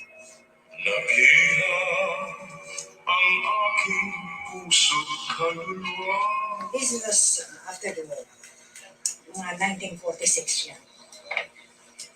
This picture, I was a DJ. 1952. Yes. At 80 years old, Deli still works on a variety of programs 6 days a week. Her Saturday magazine show is on air until 2 in the morning, but her favorite is still the drama. I like my radio dramas because our stories come from listeners. We use real stories through their letters. We dramatize them. We do not have any fiction stories there. The golden heydays of the Philippine soap drama were in the 1950s. The low point was in the 1980s. Today, DZRH produces 18 different soap dramas for a total of 9 hours a day. Business is starting to pick up again. Manager Bernard Canaveral admits that the Philippines has to be one of the few places in the world where the radio drama is still thriving. He is passionate about why.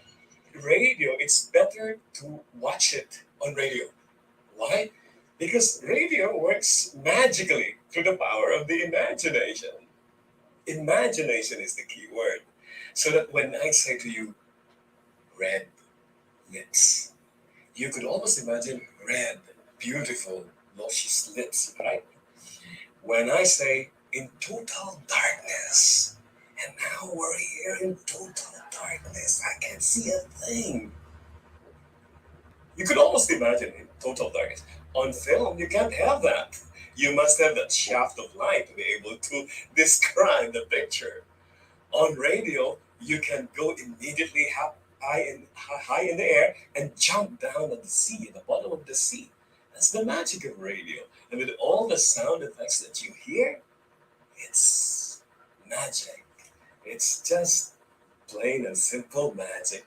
And the magic spreads to other genres too, like fantasy and adventure. Riding on a winged horse.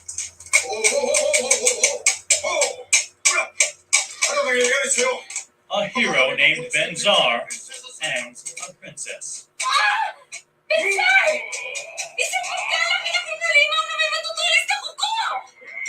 A ferocious monster.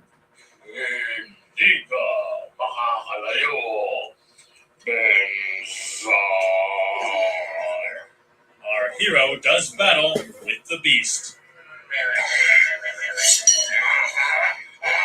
Ayun, Benzar. And let us not forget the princess's evil father, who conjures up a fireball. Nang kahit pa sino! Hindi! Most stars of the radio drama have at least 5 different voices.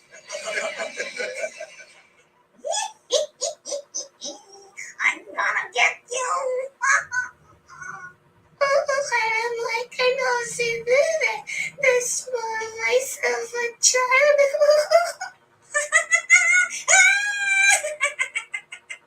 But amid all the fun and excitement, the main characters usually manage to find time alone. Benzar. Benzar. Oh, Benzar. Benzar. Oh, Benzar. Oh, Benzar. Benzar. I like love stories because I'm so in love.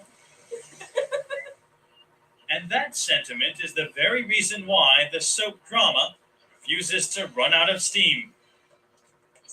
So although the technology may seem out of step with the changing times, it's the old-fashioned ideas about romance which still keep thousands of listeners dreaming throughout the night.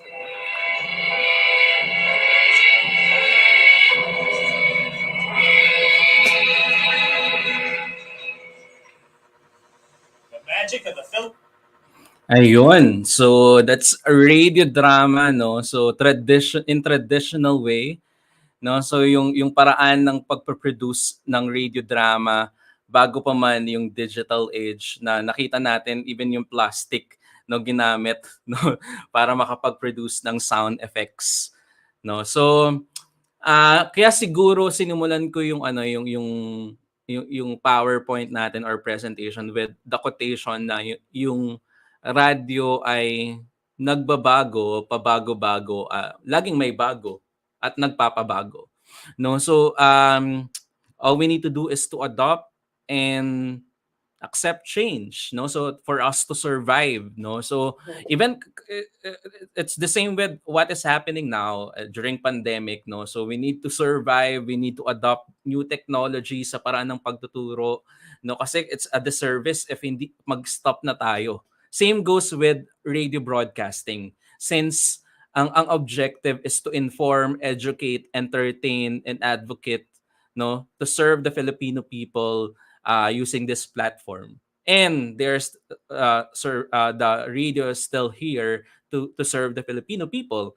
And this platform is very powerful. Kung titingnan natin sa radio drama, it consists as a radio personality, no, ayun, at least ang requirement 3 to 5 voices. Maswerte kayo na merong dubber na mag-discuss about siguro doon kasi nga natututunan naman iyon, no. So at baka ma-discover din natin sa pag-produce ng ating mga lesson on air, no? So, na meron pala tayong talento sa pag-produce ng iba't ibang boses. Kasi of course, we need to be creative sa pag-produce ng mga lesson, and baka isa ding paraan ng epektibong pagtuturo, for example, ng isang ganitong lesson ay sa pamamagitan ng radio drama, no? So, yan. So, nakita natin yung proseso, no? Ng pag-produce.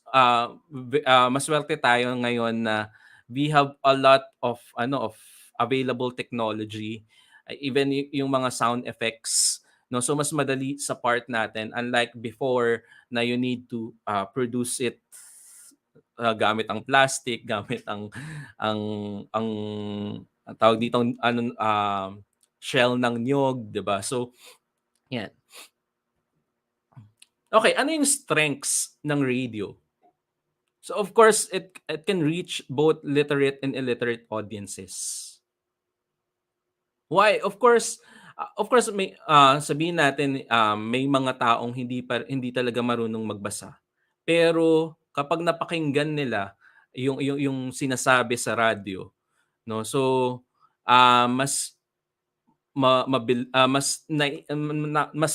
maiintindihan nila yung mensahe kumpara sa for example sa dyaryo, no? So mas pwede pagdating sa radyo, no? So relatively it's inexpensive and available to many, no? So ang dami ng options when listening to radio, no? So hindi na lang naman, for example, you need to buy radio equipment, no? So kasi medyo kaunti na lang yung nagpo-produce talaga ng radio, physical radio. Though may mga available pa rin, for example, yung pinakita kong radio kanina, nabili ko siya sa Lazada, no? So kasi kailangan for monitoring for terrestrial or sa radio broadcast namin, no? So meron online, no? So you can search stations online. Meron tinatawag tayong radio garden. If you can check the radio garden, you can listen to different stations around the globe, no? So around different countries, no? So click mo lang yung map, and then meron kang masasagap doon ng mga station. It's very interesting kasi pwede mong ma-compare yung process and yung in the way they do their broadcast, no? So ano yung difference na sa Philippines? Of course, language, and then of course yung presentation, no? So and ayan, can use batteries, useful in areas without electricity, no? So yung mga transmitter radio, yung mga radio, meron din naman siyang yan, may mga slot siya for example yan, no? Meron siyang sa likod, pwede kang maglagay ng baterya. So lalong-lalo na kapag brown out, no? So pwede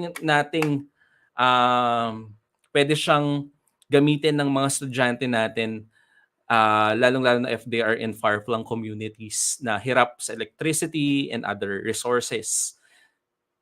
And a broadcast can be repeated many times during the day. At it's a practice naman in radio. So even us, yung mga programs namin, may mga replays talaga. So dahil sa pandemic, ngayon pa lang bumabalik yung mga partner producer namin ng mga professors, no, na sa programa nila. So yan. And production is yun. Even the production sa part natin, for example, sa pag-produce ng content, no? So for recording, madali na lang eh. Now, for example, you can use your cell phone, or even Zoom, for example. Kami, right now, for example, nitong weekend, from Thursday hanggang Sunday, nag-interview kami for my program, UP atin to, no? So, mga students, no? So, ginamit lang namin ang Zoom, no? Kasi may Facebook Live naman yon, no? So, and may video na counterpart. And may audio din, no? So, of course. No, so, you can, kapag sa Zoom, automatic naman kapag na-record mo yun, nasa-save yung audio. No? So, Yun, pwedeng ganon. Pwedeng yung gamit. Lalong-lalo na if you're interviewing, meron kang kasama na teacher broadcaster from other side of ng ibang lugar. So, pwedeng ganon. So, ganun na yung broadcast. Even yung news namin ay ano na din, online na din. I mean, through Zoom. Ayun yung virtual studio namin kasi sa UP hindi kami allowed until now na pumunta sa studio, no? Kasi of course, we need to protect ourselves, yung health natin, no? So itong lugar ko ay naging studio na din kasi kapag morning nagbabalita. Ngayon lang medyo nag-stop yung balita namin since ang taas ng yung surge kasi ng Omicron variant, no? So pero what you need to do is to buy lang microphone, to have a good soundproof na na lugar, no? So and sa Zoom naman, meron naman dong noise reduction. Kahit maingay yung aso, hindi na yan naririnig sa broadcast. No, so it's a matter of how you control. I mean, hindi ka dapat nagpapa-apekto sa ingay sa paligid. No, kasi minsan nakaka-apekto yun lalo na live broadcast yun. Hindi ka pwedeng magkamali. So yun. Pero ayun nga, it's maraming tools na pwede nating gamitin pagdating sa radio broadcasting. And we're doing it sa industry, no? So sa DZUP.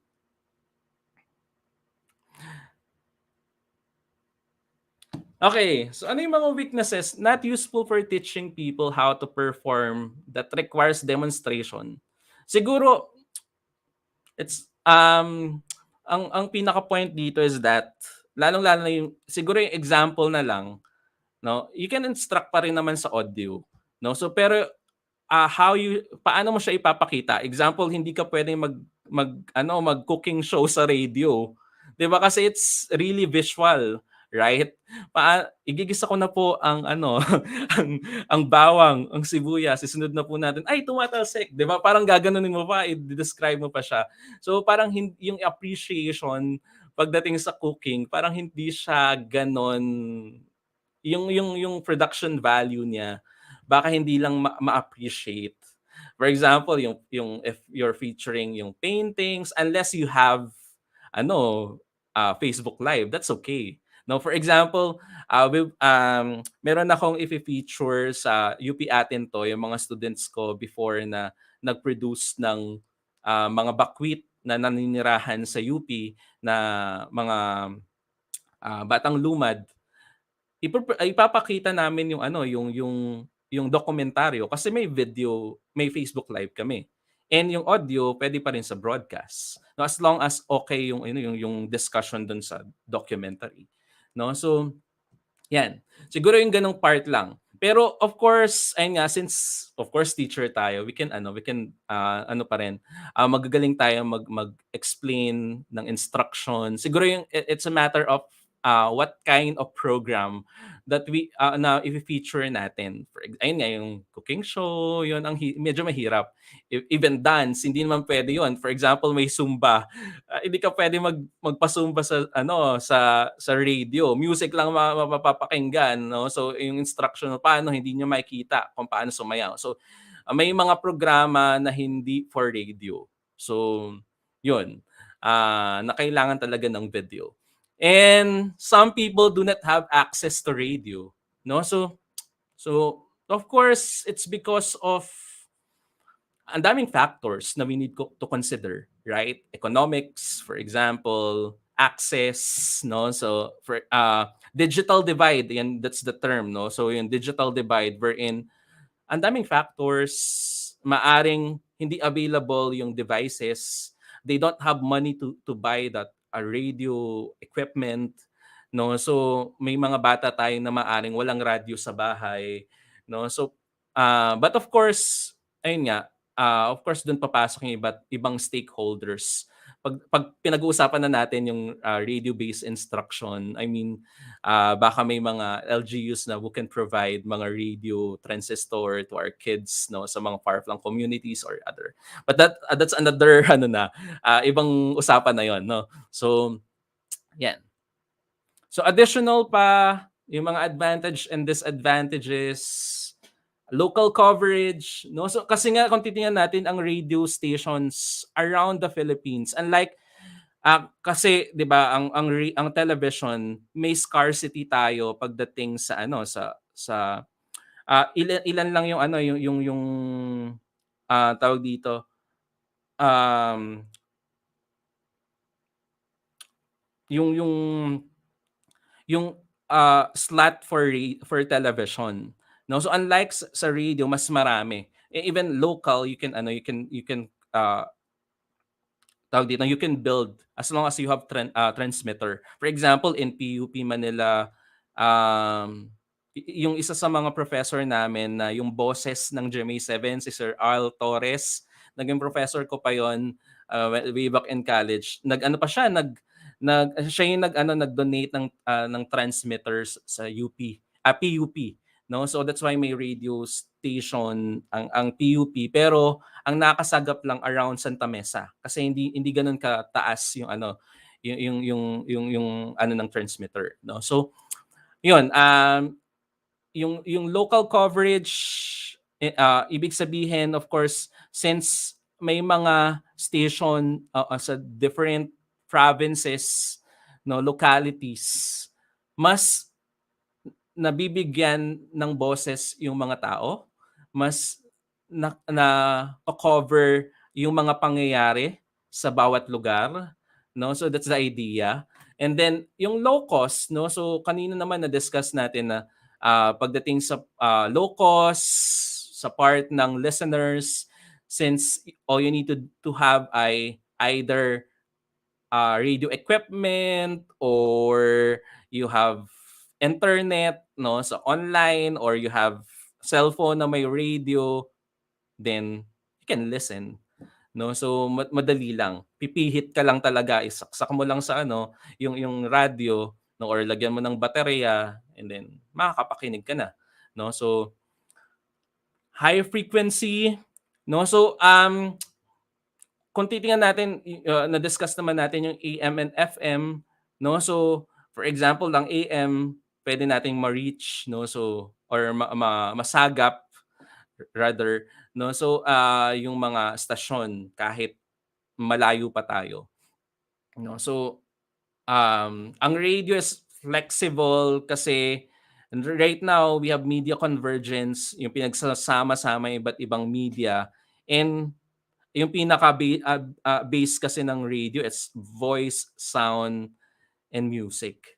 And these are really basic pagdating sa pag-produce ng iba't ibang content, no? So that's why tumawid ang radyo sa telebisyon, nagkaroon ng teleradyo, 'di ba? Ang DZMM, DZRH, even DZBB, meron na silang video. Even in internet, online, for example, MOR FM, 'di ba?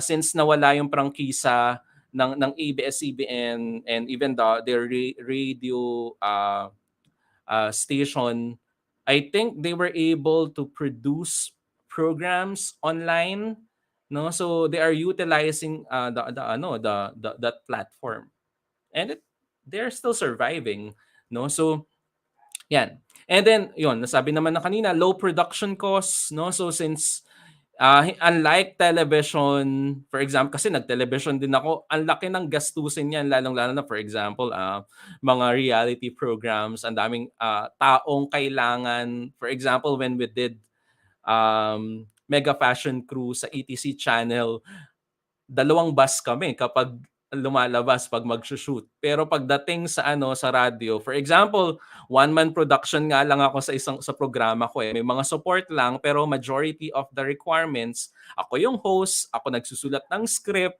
ako yung nag-edit, no? So ako yung nag-invite ng guests, no? So even yung mga equipment na needed, no? So hindi ganoon kamahal. And well-segmented audiences, no? So since continuing natin ang FM, AM, wala namang ganoon sa sa television, sa pre-TV. No? So dito naka-separate na, or FM, it's talk and music.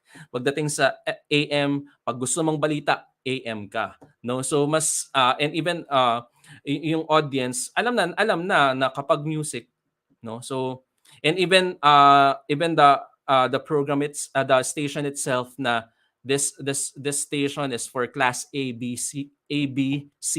This station is ay para sa masa, class DEF, no? So yun.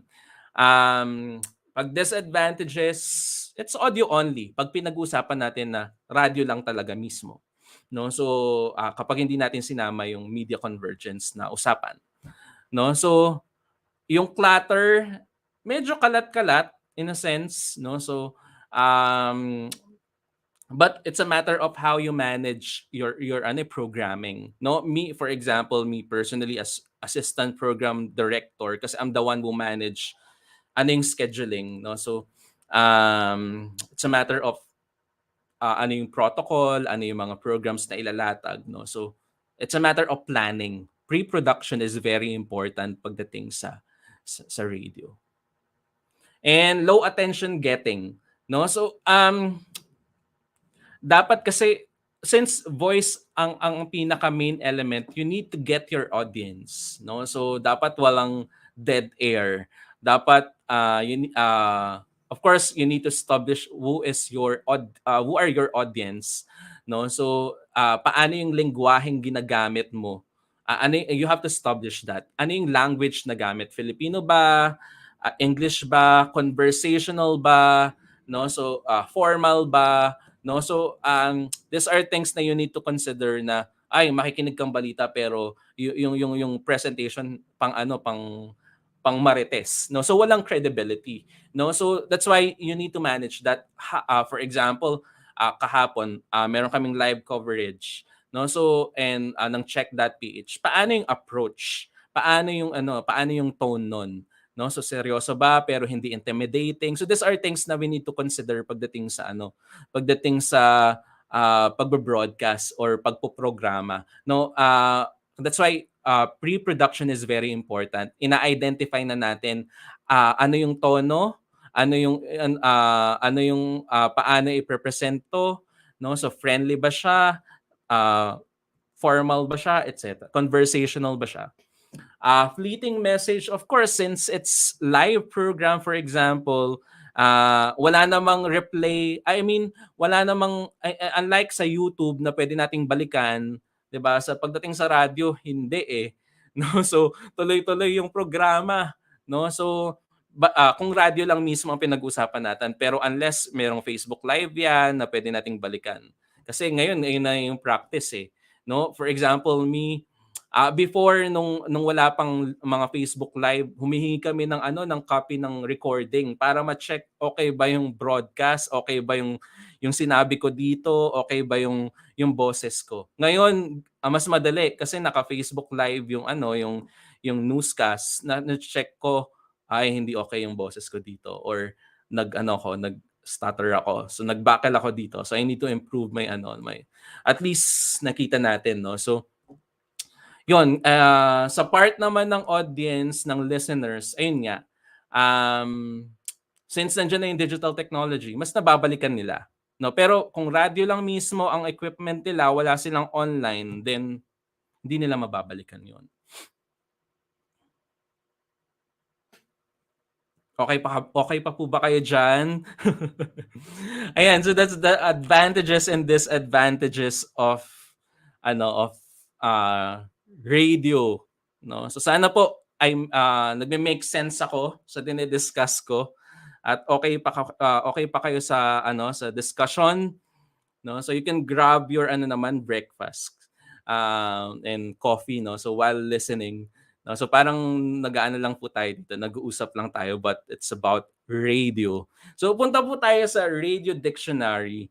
So ano po yung mga terminologies, no, na dapat nating tandaan or maging familiar po tayo, since ito po yung practice, no? So siguro po may familiar naman na yung iba kung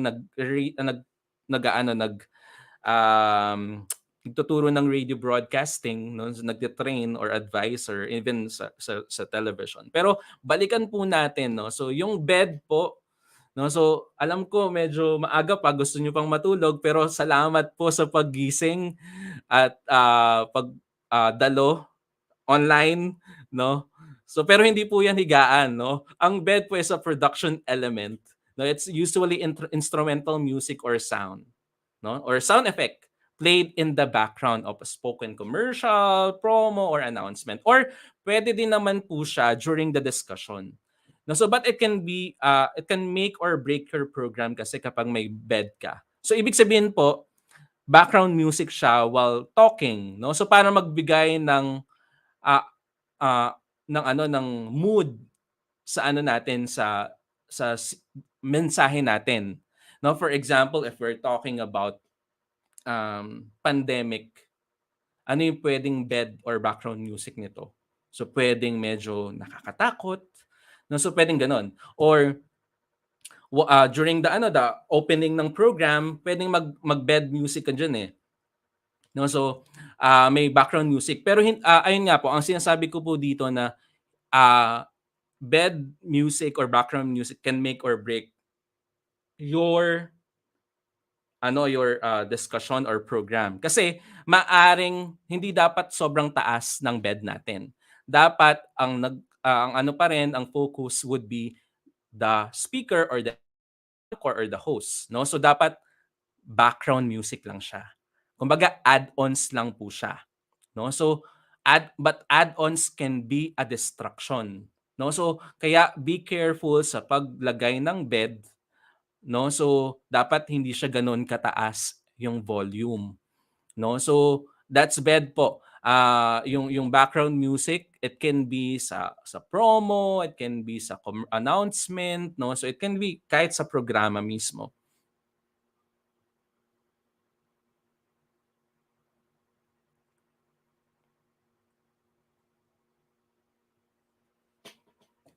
Okay. So we have transition bumper, no? So ang bumper po is a transitional device such as fade out music, no? Bababa yung music or will return after these messages, no? So or between story action or a commercial, it is also called program separator, no? So para po hindi abrupt yung transition, it's more on transition. Yung transition, for example, magte-teaser po ako, no? So para po sa susunod na segment ng ating programa, no? So ayun yung pwede mong sabihin. And then after nun, pwede kang mag-up ng music, tapos ida-down mo siya, tapos lipat sa PSA or commercial. So para hindi po abrupt yung transition from your program to commercial. It's very important po na clean and maayos yung transition from ng program to commercial natin. Ganun din po yung pagbabalik, no? So from commercial to the next segment. So pwede pong commercial, no? After commercial, hindi pwedeng magsalita ka agad. Pwedeng maglagay ka ng stinger or about your program na ipe-play or music, tapos ibababa mo yung music na yun, gagawin mo na lang siyang bed, no? Up music muna, then ibaba natin, then tsaka tayo magsasalita. So that's the idea of bumper, no, para hindi po abrupt at maayos yung transition natin. Another one, yung bumper list. It can be a list of musical selections to be played before the breaks, no? So usually nakalatag na po yan sa computer kapag sa actual po kayo station or booth, no? So or kapag mag-broadcast po kayo, nalatag niyo na po mga pwede niyo i-play during the recording or the broadcast, no? So ito lang po yung listahan ng mga music na pwedeng i-play. Another one, naulit. Cue, no? So yung cue po is a signal in words or signs that initiates action, dialogue, effects, or other aspect of production, such as an indication from a director for a performer or interview, subject to begin or end. So that's why meron kasi po kung sa actual radio, ano yan eh, parang nasa ano kayo eh, nasa aquarium wherein ang booth, ang DJ booth at ang directors or technicals booth ay either magkaharap or nasa gilid. Wherein nakikita niyo isa't isa na pwede silang mag-cue na break na, depends eh. Depende sa ano sa sign ninyo. Minsan ganito yung break, no? So ibe-break mo yung ganyan or cut na, no? So yung mga ganon or may times na kapag hindi ka nakikita, minsan naka-whiteboard na yan, sinusulat na ng tech. Minsan galit na sila kasi magbe-break na, ano, overtime ka na, blah blah blah. So yung mga ganon. So ito yung mga cue natin, can be kasi of course kapag magkalayo nandun nasa technical booth tapos audio booth or DJ's booth or anchor's booth, hindi kayo magkakarinigan. That's why may mga hand signals po tayo na available. Or pwedeng pwedeng naka-whiteboard siya na isusulat na lang, no? Or meron naman minsan naka-connect 'yon yung technical tapos sa anchor's booth, pwedeng magkarinigan, no? At magmensahe pero hindi siya masyado ginagawa, no? So lalong-lalo na if hindi naman ganoon ka advanced yung technology na gamit. Ayan, cue in, ayun, to begin or initiate action. So it can be music, cue in na yung music, or it can be dialogue or effects. So ang cue in or ang cue in mo or signal mo to start your spiel, yung end ng opening billboard for example. Yan. Dead air. So a broadcast term for silence, no? So it can be a result from dead mic. Pero ayun nga po, dead air is a big no-no pagdating sa radio broadcasting and even in television, sa lahat naman, right? So that's why kailangan maglagay ng fillers, magsaluhan, ng music, no? So there are times na, for example, during our broadcast, dahil we're talking about pandemic na and for example, DZUP balita namin, may ka-partner kasi ko sa newscast, no? So one time nalaglag siya sa Zoom. So dapat if magka-partner kayo, kailangan alam niyo magsaluhan, no? So dapat mabilis yung pitik, mabilis yung isip, how you decide, the show must go on, 'di ba? Sabi nga, the show must go on. So that's why kung ano mang mangyari, mawalan ng signal or what, magka-dead air for example, or nawala yung kapartner mo. So or dapat yung technical attentive din, ano yung pwede niyang gawin.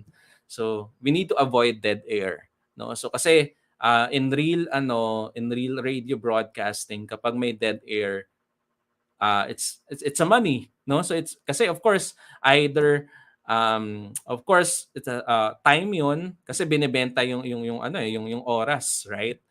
At kapag dead air, pwedeng lumipat yung listeners mo sa ibang stasyon, no? Ganon din sa sa mga student na nawala, no? So pwedeng patayin na lang nila or 'di ba? So opening billboard, no? So the introduction of radio or TV program, but we're talking about radio, no? So it includes highlights, no? So or names of cast or sponsors. Kapag mag-start, ngayon nga po, kapag may pre-production na tayo, mag-create tayo ng program, ang opening billboard is very important kasi it's your ID, no? So kung merong station ID, merong program ID, and we call it opening billboard. So it means a signal that this is the program na mapapakinggan ng estudyante, no, ng listeners. No, so you have to establish what is the program all about, sino yung mga hosts or other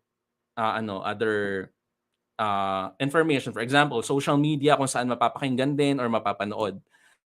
No, so And that's the idea of opening billboard. So for example, ito po, pakinggan po natin itong example ko. Kung mapaplay natin. This is an opening billboard ng Kabataan on Air. Ito po ay produce namin way back 2015. No? This was a time na nag-work na ako sa TV5 pero binigyan kami ng platform sa DWDD at binibigyan ko ng platform yung mga students na mass communication student para ma-train sila na mag-broadcast. So, yung mga bosses po nito ay mga estudyante pa sila noon.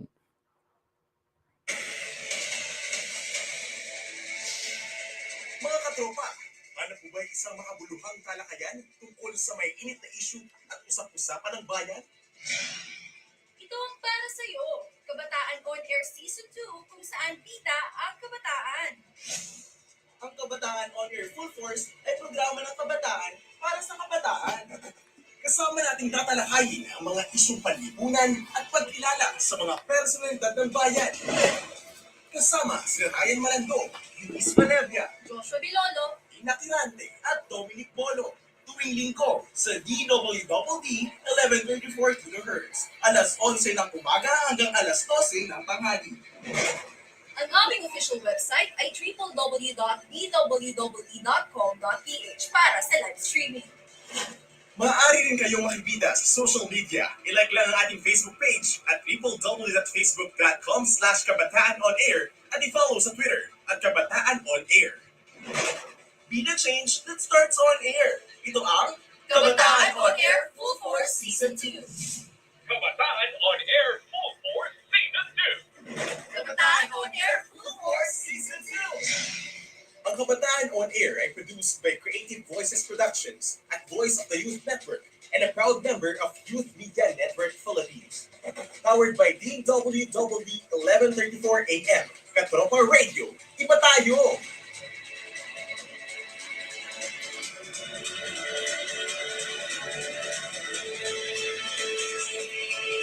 So yun po, example ng opening billboard. So it can be, through voice. It can be jingle. Pwede din po mag-start ng jingle yung opening billboard ninyo. No? So meron po kaming programa sa DZUP na Radio Edukado yung program at nag-start po yung OBB nila ay kanta or jingle. And ito po, mga teachers po ang nagpo-produce nito at pumupunta po sila sa mga far-flung communities din to record, to interview. No? So natutuwa ako sa mga teachers nito.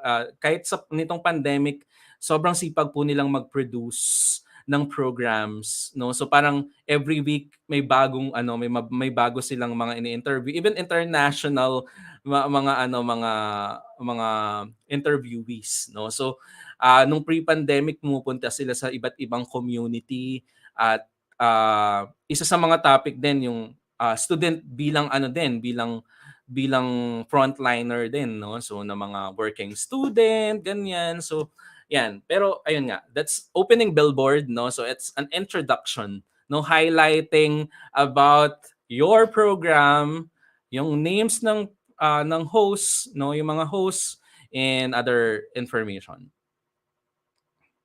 So with that pa lang, dapat makuha mo na yung audience mo. Uy, So Kabataan On Air na, ay, may ganito palang programa, pakinggan ko nga. So yung mga ganon. So it's a signal na, okay, mag-start na yung program nila. So I will stop my what I'm doing, no? So or magpe-pay na ako ng attention. No? So, kasi of course, pwede naman makinig kahit 'di ba anong ginagawa mo, naghuhugas, no, or ng pinggan, nagluluto, etc. Pero yung attention, of course, no, so while listening.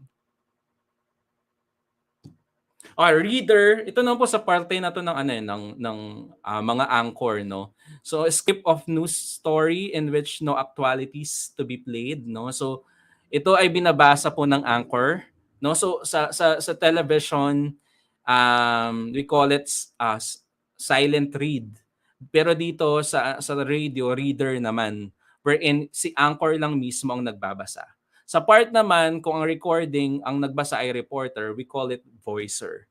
So wala tong actualities, wala tong interview interviewee, walang soundbite na, for example, nasusunog, may mga reactions, wala yon. More on reading lang talaga ano yung nasa script. Public service announcement or PSA. It is a commercial, no? So usually shown for free, no? So giving safety information or advice.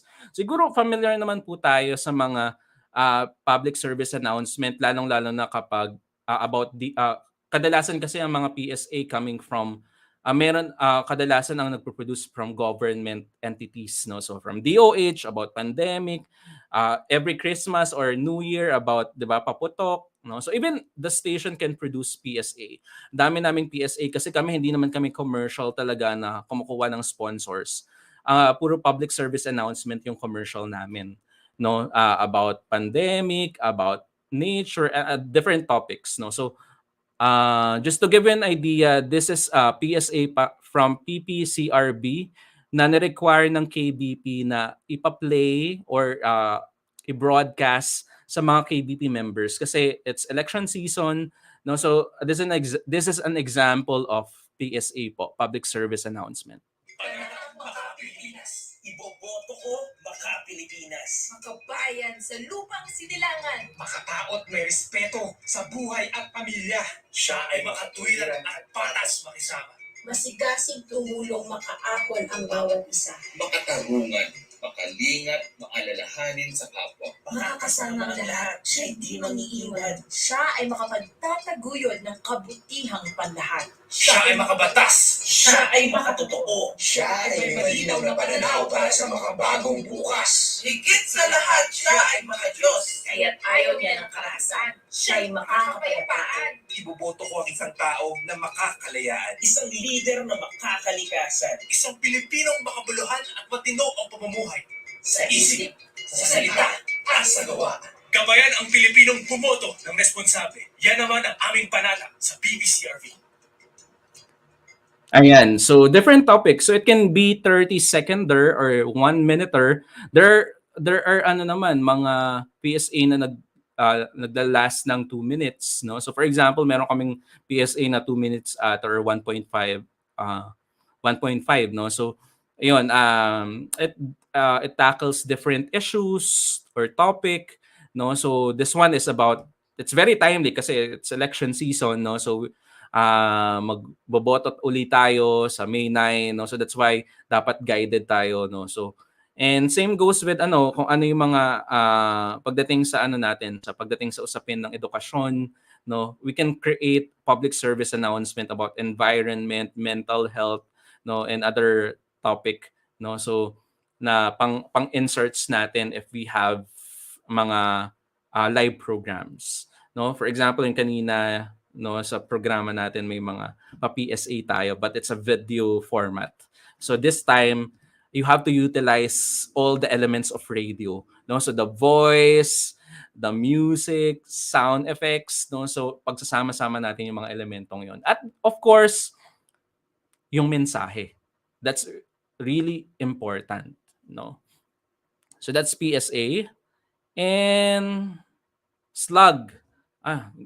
Wait lang po. Sige, mamaya na yan. Sige, script.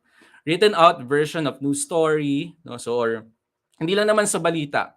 Even us, kailangan namin mag-produce. For example, yung program ko it's about mga since it's UP atin to, it's a magazine program, no? So about UP, about alumni, about policies, etc.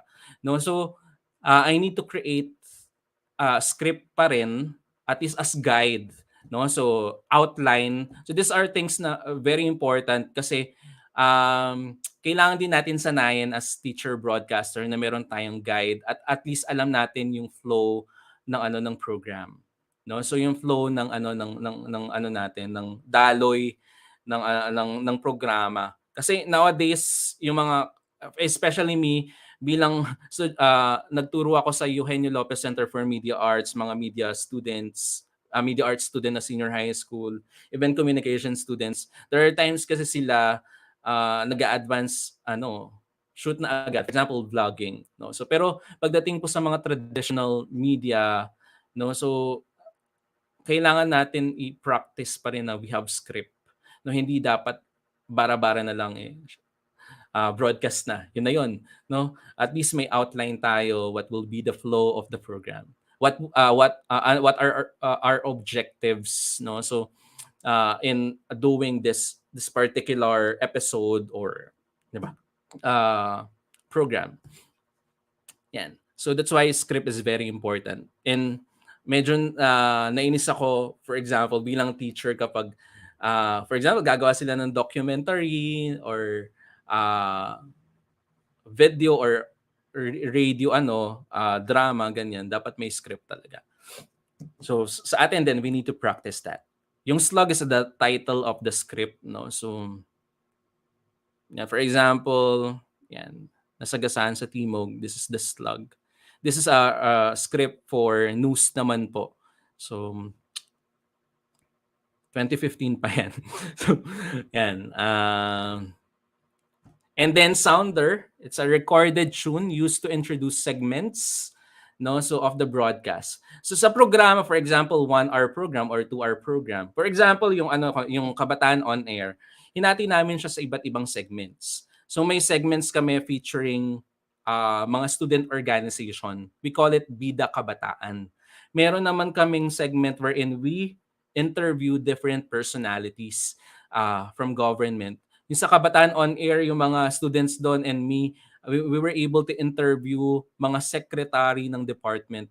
Napapunta namin sa stasyon sila, BIR Secretary Kim Henares, Mayor Herbert Bautista. So, very lucky yung mga batang yun na train namin na mag-host at humarap sa malalaking tao. No? So, actual production na nababroadcast talaga. No? So, yung sounder, yun nga po, introduction siya ng segment. Para hindi po siya ganun para yung transition, smooth yung transition from one segment to another. No? So, na hindi abrupt.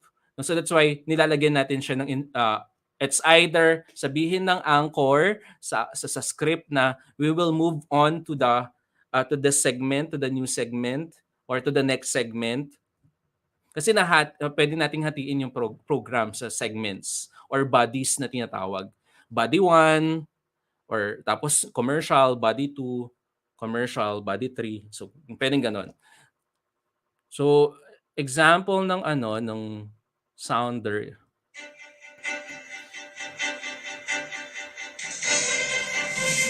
Dito sa Kabataan on Air, buong pwersa natin ibibida ang mga organisasyon ng kabataan. Buong pwersang ibibida ang mga advokasya at proyekto ng kabataan para sa kabataan. Dahil dito sa Kabataan on Air, bida ang kabataan. So, iba pa yung opening billboard. So, we have at least ilang 3 segments na merong nag-produce kami ng sounder as introduction of the segments. No? So, para establish and structured talaga yung program. No? So, yun. Pwede nyo po itong i-note at pwedeng i-add sa mga ipoproduce natin na programa or lessons. Stingers, no? So yung stingers naman, it's similar to bumpers but may slight differences sila. So pwedeng lang kasi siya one word lang siya. For example, Kabataan on Air, tapos may sound lang siya. So pwedeng habang nagdi-discuss, tapos for transition lang to next spills, pwede mong i-play yung Kabataan on Air with background music. So kaya kadalasan 5 seconds lang. Though yung nahanap ko na stingers namin ay medyo mahaba to. So pero it's more on pasundot lang na na mga sound or no. So parang more on transition lang from one spiel to another. No, so pwedeng ganun. Ito ang Kabataan on Air. Kabataan on Air sa DWWD 1134 kHz. Kabataan on Air.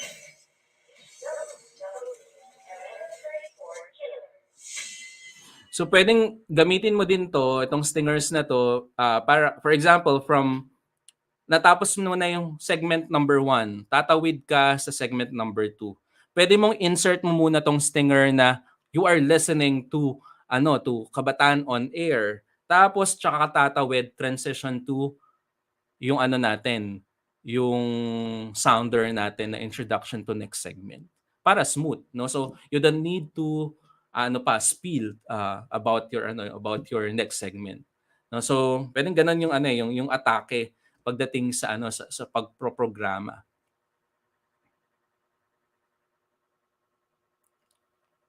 Okay, yung tease or teaser, no? So we're familiar naman, no? So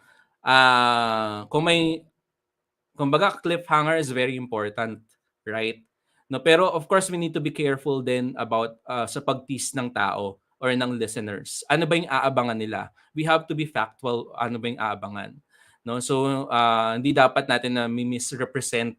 No, so lang na we're talking about lesson, no. So hindi pwedeng pwede nating i-tease na pag-uusapan natin mamaya ang iba't ibang terminology ng radio or radio dictionary, no? So sa pagbabalik ng ganitong programa. So blah blah blah.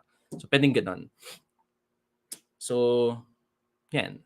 So these are the kadalasan na maririnig natin sa pag-produce ng programa sa radio, no? So cue, no? So mga tease, no? So voicer, cue in, etc. So we're familiar naman na siguro po dito yung mga stations na meron tayo sa Philippines, the FM station and the AM station. And right now, though I got this, siguro mas mag-focus na lang tayo on sa lower part ng dito sa sa image na to or sa data na to. It's 2015 and 2016 data pa, no? So since nawala yung DZMM, no? So hindi na siya ganoon ka-updated. Pero kung titingnan natin, no? So 65.6 of Filipinos listen to radio. So 41.4 turn it at least once a week. So sino pa po ba yung nakikinig sa radyo? Nakikinig pa po ba kayo dyan? Press 1 naman dyan sa comment section. Kung nakikinig pa kayo ng radyo. Yan. So mataas pa rin naman po yung bilang ng mga nakikinig sa radyo. No? So at radio ranks second as most used and most trusted source of political information. No, so it's 58%, right? No, so pangalawa siya. Kasi according to the study, number 1 pa rin ang television. Ayun, no, ang dami pa rin nakikinig ng radyo. Yan. Si Ma'am Jonalyn, Ma'am Joy Villarreal, si Sir Kim De Los Santos, no, Sir Antonio Maypa, Sir Edwin, no, si Ma'am Teresa, no. So ang dami niyo na po. Di ko na pero ayun, natutuwa pa rin po ako na kahit papaano we still value radio and traditional media na nandyan pa rin. They are surviving and they are doing their best to serve the public. No, at gagamitin po natin ito sa pagbibigay serbisyo sa ating mga estudyante. No, so balikan ko lang po ito since ngayon napapanahon mag-e-election, no. So malaki pa rin po yung porsyento. That's why aside from television, marami pa rin politiko ang naglalagay ng mga commercials sa radio. No? So kasi nga pag sinabi mong radio, AM station, it's a source of news. It's a source of information. And we have to accept the fact na nasa third world country po tayo na despite of having internet, no, so doon nababago na, no, kung titingnan natin yung data ng 2021, no, yung kaunti na lang din yung nagko-consume ng television, mas mataas na talaga sa social media. It's because of pandemic, it's because of most of us are working from home, no. So siguro babalik or mababago pa yan kapag bumalik tayo sa pag nawala na yung pandemic at ano tayo on-site na yung work natin, no. So 'yun. 89% FM listeners, radio listeners, and 12% ay um, AM radio listeners. So mataas talaga yung nakikinig sa music, no? So siguro even I'm tinanong ko din before yung mga students ko, they're still listening to radio pero most of them are listening to FM radio stations because it's a form of entertainment, especially during pandemic kasi it's a form of our escape, right? No, so lalo kapag pagod na tayo sa mga requirements, no. So bilang teacher, bilang estudyante, so kung wala namang Netflix or walang social media, no, so they will go to other media platforms, no. So may pwedeng print, pwedeng television or radio. So yan, ito po yung yung gist and glimpse ng ng radio in the Philippines, no? So ng radio broadcasting, ibalik ko na lang po ulit para full circle yung discussion, no? So ang radyo ay pabago-bago, nagbabago, laging may bago at nakapagpapabago. Yan po ay binanggit ng aming station manager na si Ma'am Ivy A. Claudio, no, sa DZUP 1602. And for me, when I heard that, it's truly no, it's true, no. So nagbabago talaga ang radyo. And ako bilang bata pa lang, na sinabi ko nga kanina na alarm clock ko yung radio kasi ang tatay ko nakikinig ng radyo 4 AM pa lang ng umaga. Siguro ito yung mga rason din kung bakit ako nasa radio program or nasa industriya ng media, particular na sa radio, no. So ayan, at sana po bilang mga guro, gamitin po natin yung platapormang ito para magturo at magpabago sa ating mga kabataan. Maraming salamat po.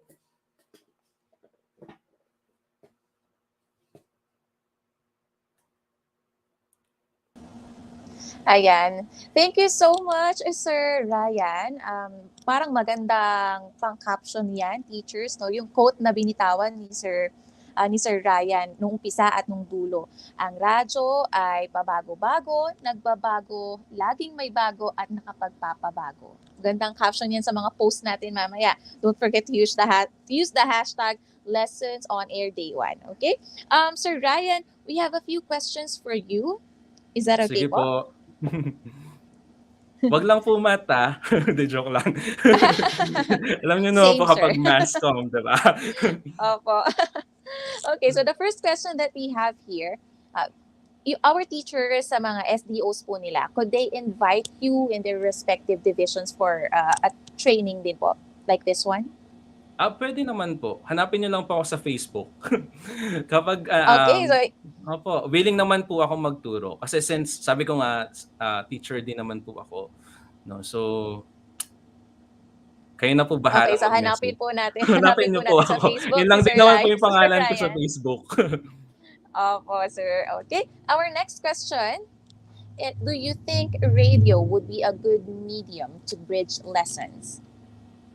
Yes, definitely. No, so we are doing this in DZUP. So majority of our content ay about academics, about different topics pagdating sa edukasyon. So we have, for example, meron kaming about music. Pero hindi lang talaga pagkanta yon, pero yung iba't ibang parte ng music kasi nagpo-produce nun ay College of Music, for example. Meron kaming broadcast saysayan wherein they discuss different topic about history. For example, ang last episode nila ay about history ng pandemya, no? Diniscuss nila simula pa nung panahon ng Spanya or ng pananakop ng Spaniards, yung cholera, no, tapos yung panahon. Basta grabe, we can really use this platform for teaching. Especially we are archipelago, 'di ba? Na kung saan hindi naman lahat may telebisyon. Hindi naman lahat may internet or may social media. So that's why as bilang I'm really happy with Department of Education that they are utilizing different platforms na available sa mga estudyante, at they are teaching or providing training for our teachers. Kasi nga we have to utilize this available platforms, and I'm very sure that this radio is a good platform for teaching, since one of the objective of radio is to educate public, is to inform public. So kung na-inform ang publiko, general listeners, for example, no, so mapa-adult, mga bata, mga teenagers nakikinig sa radyo, may natututunan, mapabalita man yan or other topic. What more kapag ginamit natin siya as platform to discuss different lessons. I think your answers is also related to our third question. Okay. And ang third question po natin ay, ano ang lakas ng radyo kumpara sa TV at online? Siguro it's a matter of yung pag-explain, no? So you have to make effort kasi you have to describe a lot of things, no? For example, yung mga bagay-bagay. So iba yung iba yung pagsusulat pagdating sa radyo, since napapakinggan lang, no? So dapat descriptive talaga siya at maiintindihan ng listeners. May tinatawag din tayo na tawag dito, may telegenic tayo, 'di ba? May radiogenic din. So these are things na mga factors na dapat natin i-consider sa pagbuo ng mga programa. No, at that's one. Second would be kung titingnan natin, kung babalikan natin yung discussion kanina, no? So AM and FM mas cheap siya for kids. I mean sa lahat, regardless of age, no? So and anyone can have and for example kahit cellphone lang, tawag dito, you can listen to radio station, for example, no? So yun nga, hindi naman lahat may TV. Kailangan natin kailangan natin tanggapin na merong mga lugar na walang telebisyon, merong mga lugar na walang internet, merong mga lugar or merong mga batang walang computer, no? So that's why we need to lawakan natin yung options natin at yung availability ng mga lessons na meron tayo, no? So that's why siguro ako personally, hindi naman sila magkakalaban. These are platforms talaga na pwede nating i-utilize, no? So it's a matter of kasi kapag hindi natin trinay yung mga platforms na to, it can be a disservice to our students, no? So yun. So and sabi nga, another one is flexible ang radio, no? So pwede siyang tumawid sa lahat, no? So at still they are surviving, no? Very well said po, Sir Ryan. It's really good to have you here with us. We have definitely learned a lot. And sir, marami pa kaming naka-line up. I think meron pa tayong last question. I think this is our last question. Saan makaka-download ng resources ang mga RBI stingers, bumpers, sound effects, or our schools and divisions could produce our own? Yeah, marami pong available online na tawag dito, free to use na na mga hindi ko lang po masabi yung specific website, but once kapag i-check nyo naman po yon na mga free downloaded na na mga sound effects, may mga available po, no? So just make sure na free siya gamitin, no? So kasi of course copyright alam naman po natin, no, may mga license dapat 'yan. But kung free to use po siya or public domain, no, so naka-indicate naman 'yon. Pero kapag sinearch niyo po free to use na mga sound effects, so ang dami pong pwedeng gamitin, no? So or pwede din po kayo makapag-produce ng sarili niyong ano, mga sounds or mga background music or stingers, no? So for example in DZUP and even us in TV5 before, kapag gumagawa kami ng bagong programa, nagpapa-compose or nagpapa-produce kami sa ano namin, sa editor namin. 'Yun. So you can produce your own, no? So kung lalong-lalo na kung meron po kayo na discover na talented na student, no? So we can maximize his or her talent.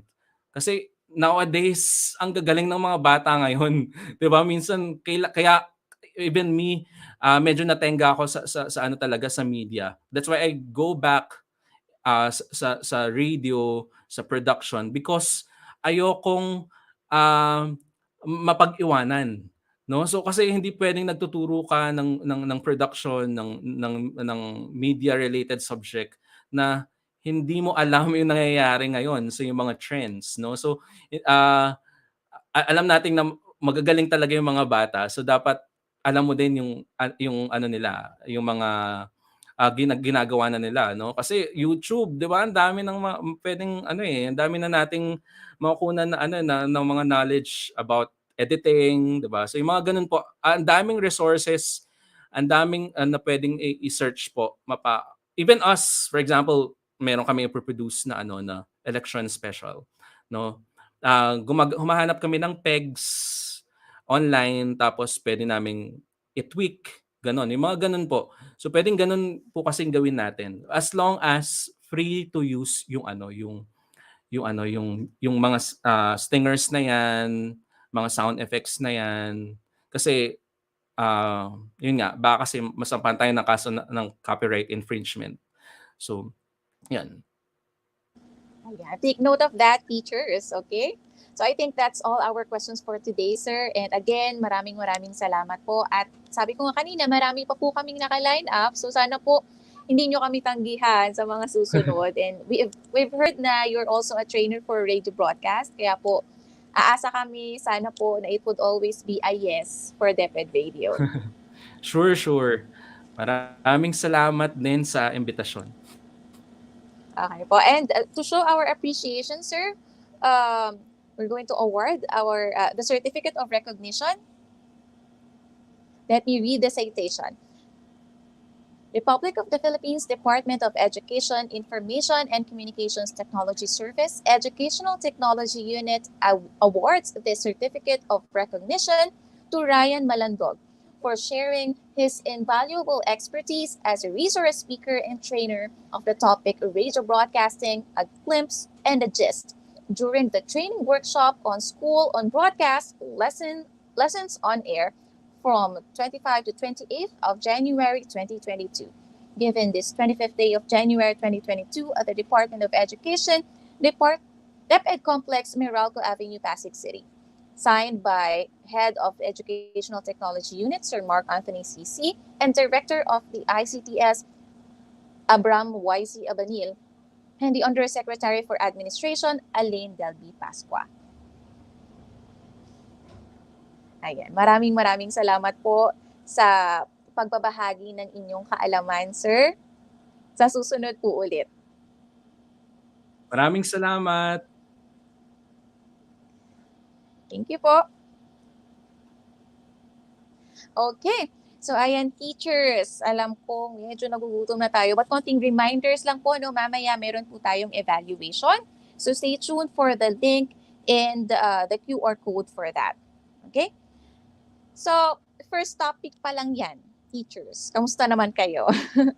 Sobrang dami na nating get out na information. Pero patikim pa lang yan para sa ating morning session ng ating #Lessons on Air Day 1.